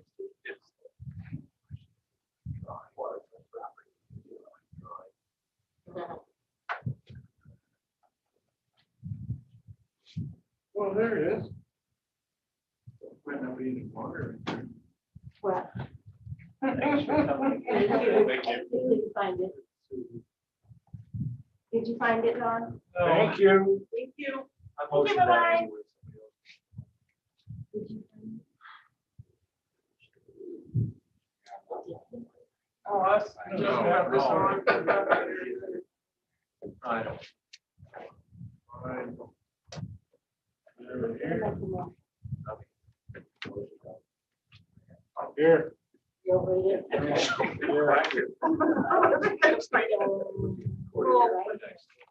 All right, here's a hard copy of it.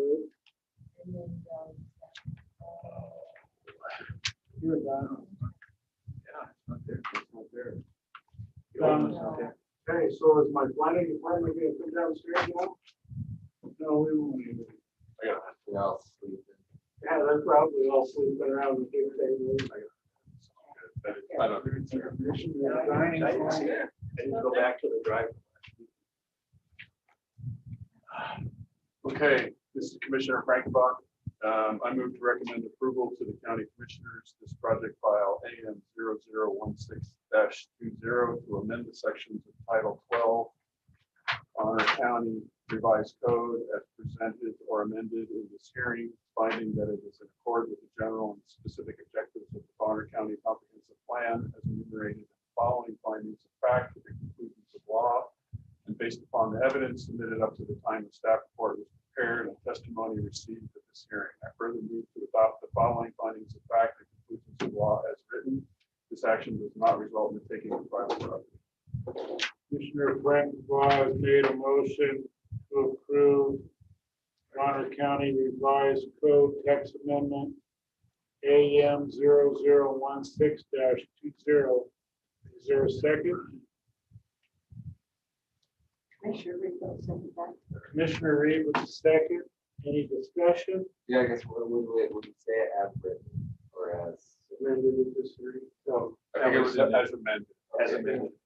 That's what it said. Guys all good? Okay. All in favor, say aye. Aye. Opposed?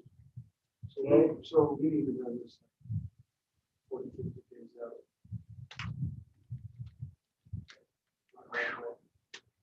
Give everybody a chance to review it, the public a chance to review it. So all before it goes to, yeah, that's there. Let's see if I can get these guys down. Where are they? Is there a party in your office? Oh, hey, we should have one more item on the agenda. We do? Yeah, we did. All right, let's talk about Mr. Davis. Hurry up before I fall asleep. I gotta beat the new staffer. Is he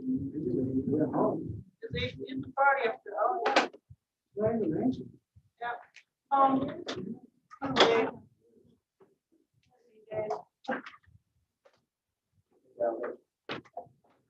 When is the county commission talking about vacating the county road? Next Wednesday. Yeah. 2 o'clock.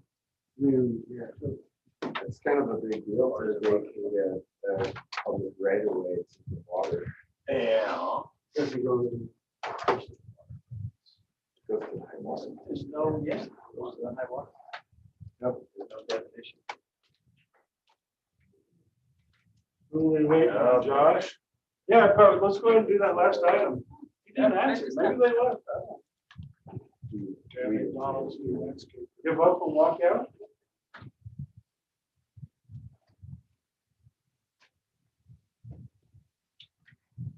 Okay, so This is. how about any more information? No. More information.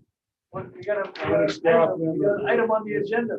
I move to appoint Don Davis to facilitate file plan updates. Yeah. Okay, so Commissioner Bradish has made a motion to appoint Don Davis to facilitate the comp plan update with planning staff.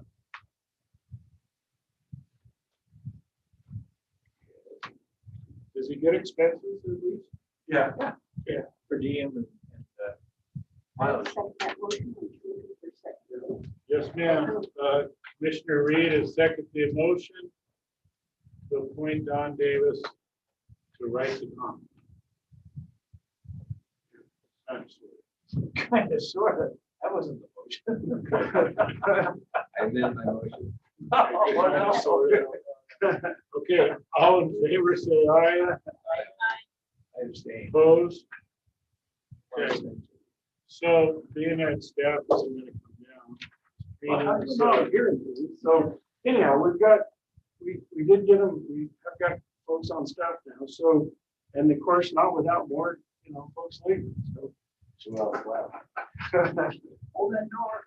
Yeah, and Lee Cornelis, and he was compliance, and then we promoted him to planner one, and he's decided to go work out at solid waste, so. Lee did? Yeah, Lee did. So his last day is tomorrow. And so we've got, as planners, we've got Swati, she's here now, this has been her first week, and she's just doing fabulous. It's amazing she's doing great. Knows the computer program, just super. So she's gonna be a great asset. She wants to do long range planning. So Chad is here. He's been working with GIS to get the maps. He'll be drawing the Priest Lake maps for the sub-area committee. That'll be finished up this next week. We'll get that map up to them so they can. The Priest Lake has just been hesitating, slow, working through stuff. So their plan is done, but they want to still do their map. So we're going to send them a blank map and let them work on their map with their land use designations. So Swati and Chad will be spending time working with Dawn. Once we get through April, I'm hoping that we'll slow down the number of meetings and staff reports that they have to do, so they'll have some more time to spend on this. We have hired, we have two other planners in the office. Jason, you're going to see him a lot more, trying to move him out of floodplain and into this. We've got Amy Scott is a planner now, and she's going to be doing floodplain. We've got Tyson Lewis. You don't know him yet. He's a planner, but he's been working permit stuff. So we have 4 people right now taking in VLPs. So yeah, we've taken in 50 this week so far. Yeah, it is. Well, there you are. There's John. Hey, there she is, Swati and Chad. Hello. Hello. Thanks.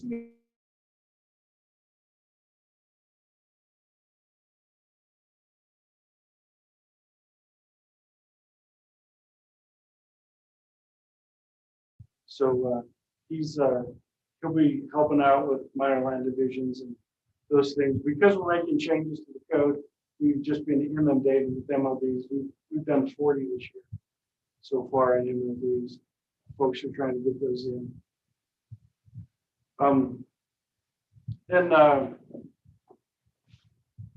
What else? Zone changes. We're at 13. We did 16 last year. We've taken in 13 applications for zone changes. In 1 quarter. Yeah. Yeah. Yes, it will be. This is a busy year. It'll be good. Yes, and we've added Kelsey as admin. Yes. Yeah, John left to go play with the horses and cameras. So we have 2 new permit techs, Katie Hansen and Deborah. Yeah, Pursuant. And then we have hired another compliance person. He'll start in a couple of weeks. But to take Daniel's spot. And then we do have another compliance person starting also in 2 weeks to take what was Lee's spot. And then we've hired a person to be a supervisor over permitting and compliance. And she'll start at the end of the month, end of April. So, and then we still have one admin position open that we're trying to, we've been interviewing for. Internal promotion for that position, or is it? A new person. The, yeah, we'll have 18 on staff when this is done. So, and our popcorn machine has arrived, it's just not here. Dan actually accidentally delivered it to his house instead of here. Or we would have had popcorn for you. So sub-area plans, Sago has finished their sub-area plan and have a final document. Priest River has finished theirs and have a final document. We just finished working with GIS to finish up their map. Their map is done. So my recommendation, and if you're open to it, so Priest River wants to have a community meeting on the 14th of April. The challenge that we've had with these community meetings is that the places that we want to have these community meetings, the requirements are pretty intense on the after planning. And so both committees have suggested that we hold their public meeting here in this room. And so on the 14th, we're going to have, Priest River, Old Town folks come here and do their presentation. My thought was if the P&Z Commission came that night, that would take care of 2 meetings with one night, and save us a meeting night. The only challenge with that is the next night we've got 5 files or so. Yeah, so 14th is Wednesday. Yeah, 14th is Wednesday. And so if we are here together, it's our meeting. Yes, that's correct. So it'll be the same as what we do with selling, essentially. Right. It's just this one, we would entertain the public comment, right, for their benefit, right? Yeah.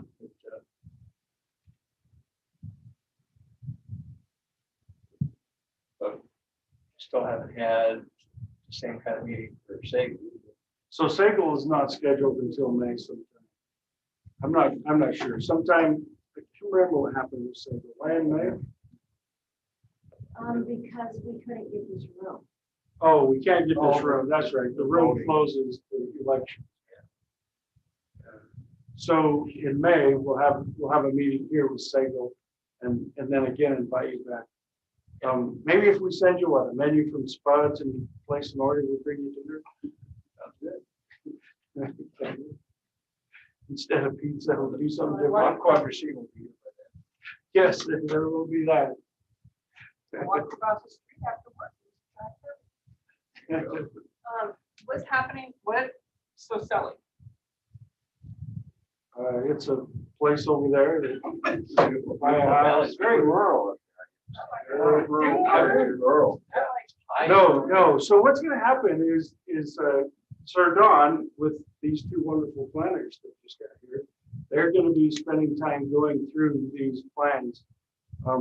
At the same time, we're going to be trying to gather more data and maybe get our hands on some of the plans that DEQ has done, get our hands on some of the plans that maybe the Forest Service has done and some of these other agencies.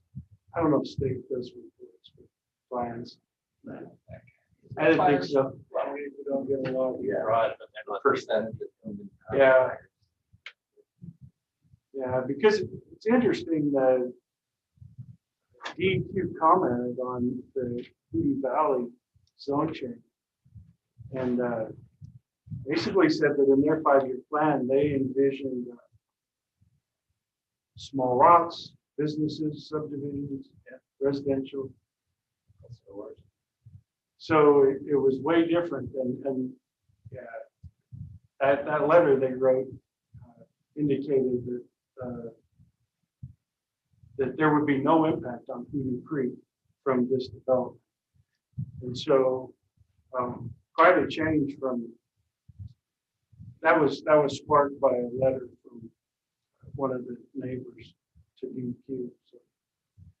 So it gave us some ideas on maybe there's some more information we need to gather to put together to help make these decisions.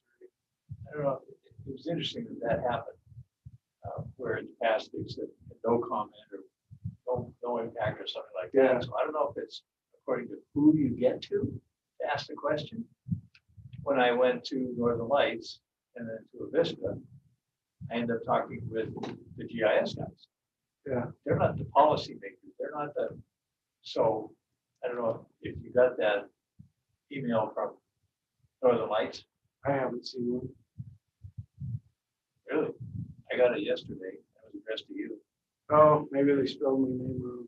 No, I think it was right. Anyway, I'll check it. But so they included a shapefile in it to say where they're, and I asked them to see if they can differentiate between cities and county. So I haven't looked at it because they can't open it, but then, so I followed up with a question to that person saying, does NLI, Northern Lights, what do they use for projections for service? And what do they have? Have they, just in reviewing their own system, are they noting certain areas that are underserved where they may only have a one-phase line or something like that? And they got up there, they need a substation, they need whatever. That's the kind of stuff we need to know. Yeah. So we'll see what response we get from Northern Lights, and I would then say we should do it with the Vista as well. But asking it in that sense, what do you have, like you're saying, what do you see for the future? Because you don't just respond to stuff that happens. You got to lay out your, especially with services like that. Well, and at the rate that they're going in. Oh, we saw for months and months and months. Northside Fire, no problem, just make the road right. And all of a sudden they say, whoa, growth is killing us. We need an impact fee. Yeah. What? Yeah. Who said the first one? It was the fire chief, and the board says we need impact fees. So we sent it to the wrong people. Maybe we got to look into it. We got to look into it. So, yeah. Yeah. Send this one to Charlie. Right. So it may even take some sit-down meetings with fire districts, or the association of chiefs, or whatever it is, that figure out that just to have a talk to Turkey about it, real serious conversation. Anyway, those are some things. Yeah, we do. We really ought to sit down and come up with like a project management plan. Yes. Yep. Yes, that's right. Top of the list. That's our first discussion. We're going to approach this thing. This octopus with 40 legs instead of 8. Well, I bet Bonneville Power. Oh, sure. You go higher and higher. That NLI and Avista work. Right. But I don't know. I don't think they don't get their main distribution. They're not down to local service. They don't care about that. But it's They still, just sell. there's still Well, taxing the grid. So that's where that relatively new element or component of the comprehensive plan in RUPA comes in, national corridors of significance. And Idaho has said across the board, quote, we don't have any, baloney. Because it basically every other planning department said, it doesn't matter. Somebody else is in charge of it. It's kind of like we're saying with all the requirements that come in the state and federal. We don't have a dog in the show. So I don't know. I don't know why that was put in. I think it was down southeast coming off of it's my guess. Very good. So yeah, the next 6 to 8 months are going to be a lot. Yeah. All right, so this meeting's continued till April 15th at the Barnard County Administration Building, 1500 Highway 2, Sandpoint, Idaho, first floor conference room. Meeting's adjourned. It's 9:13.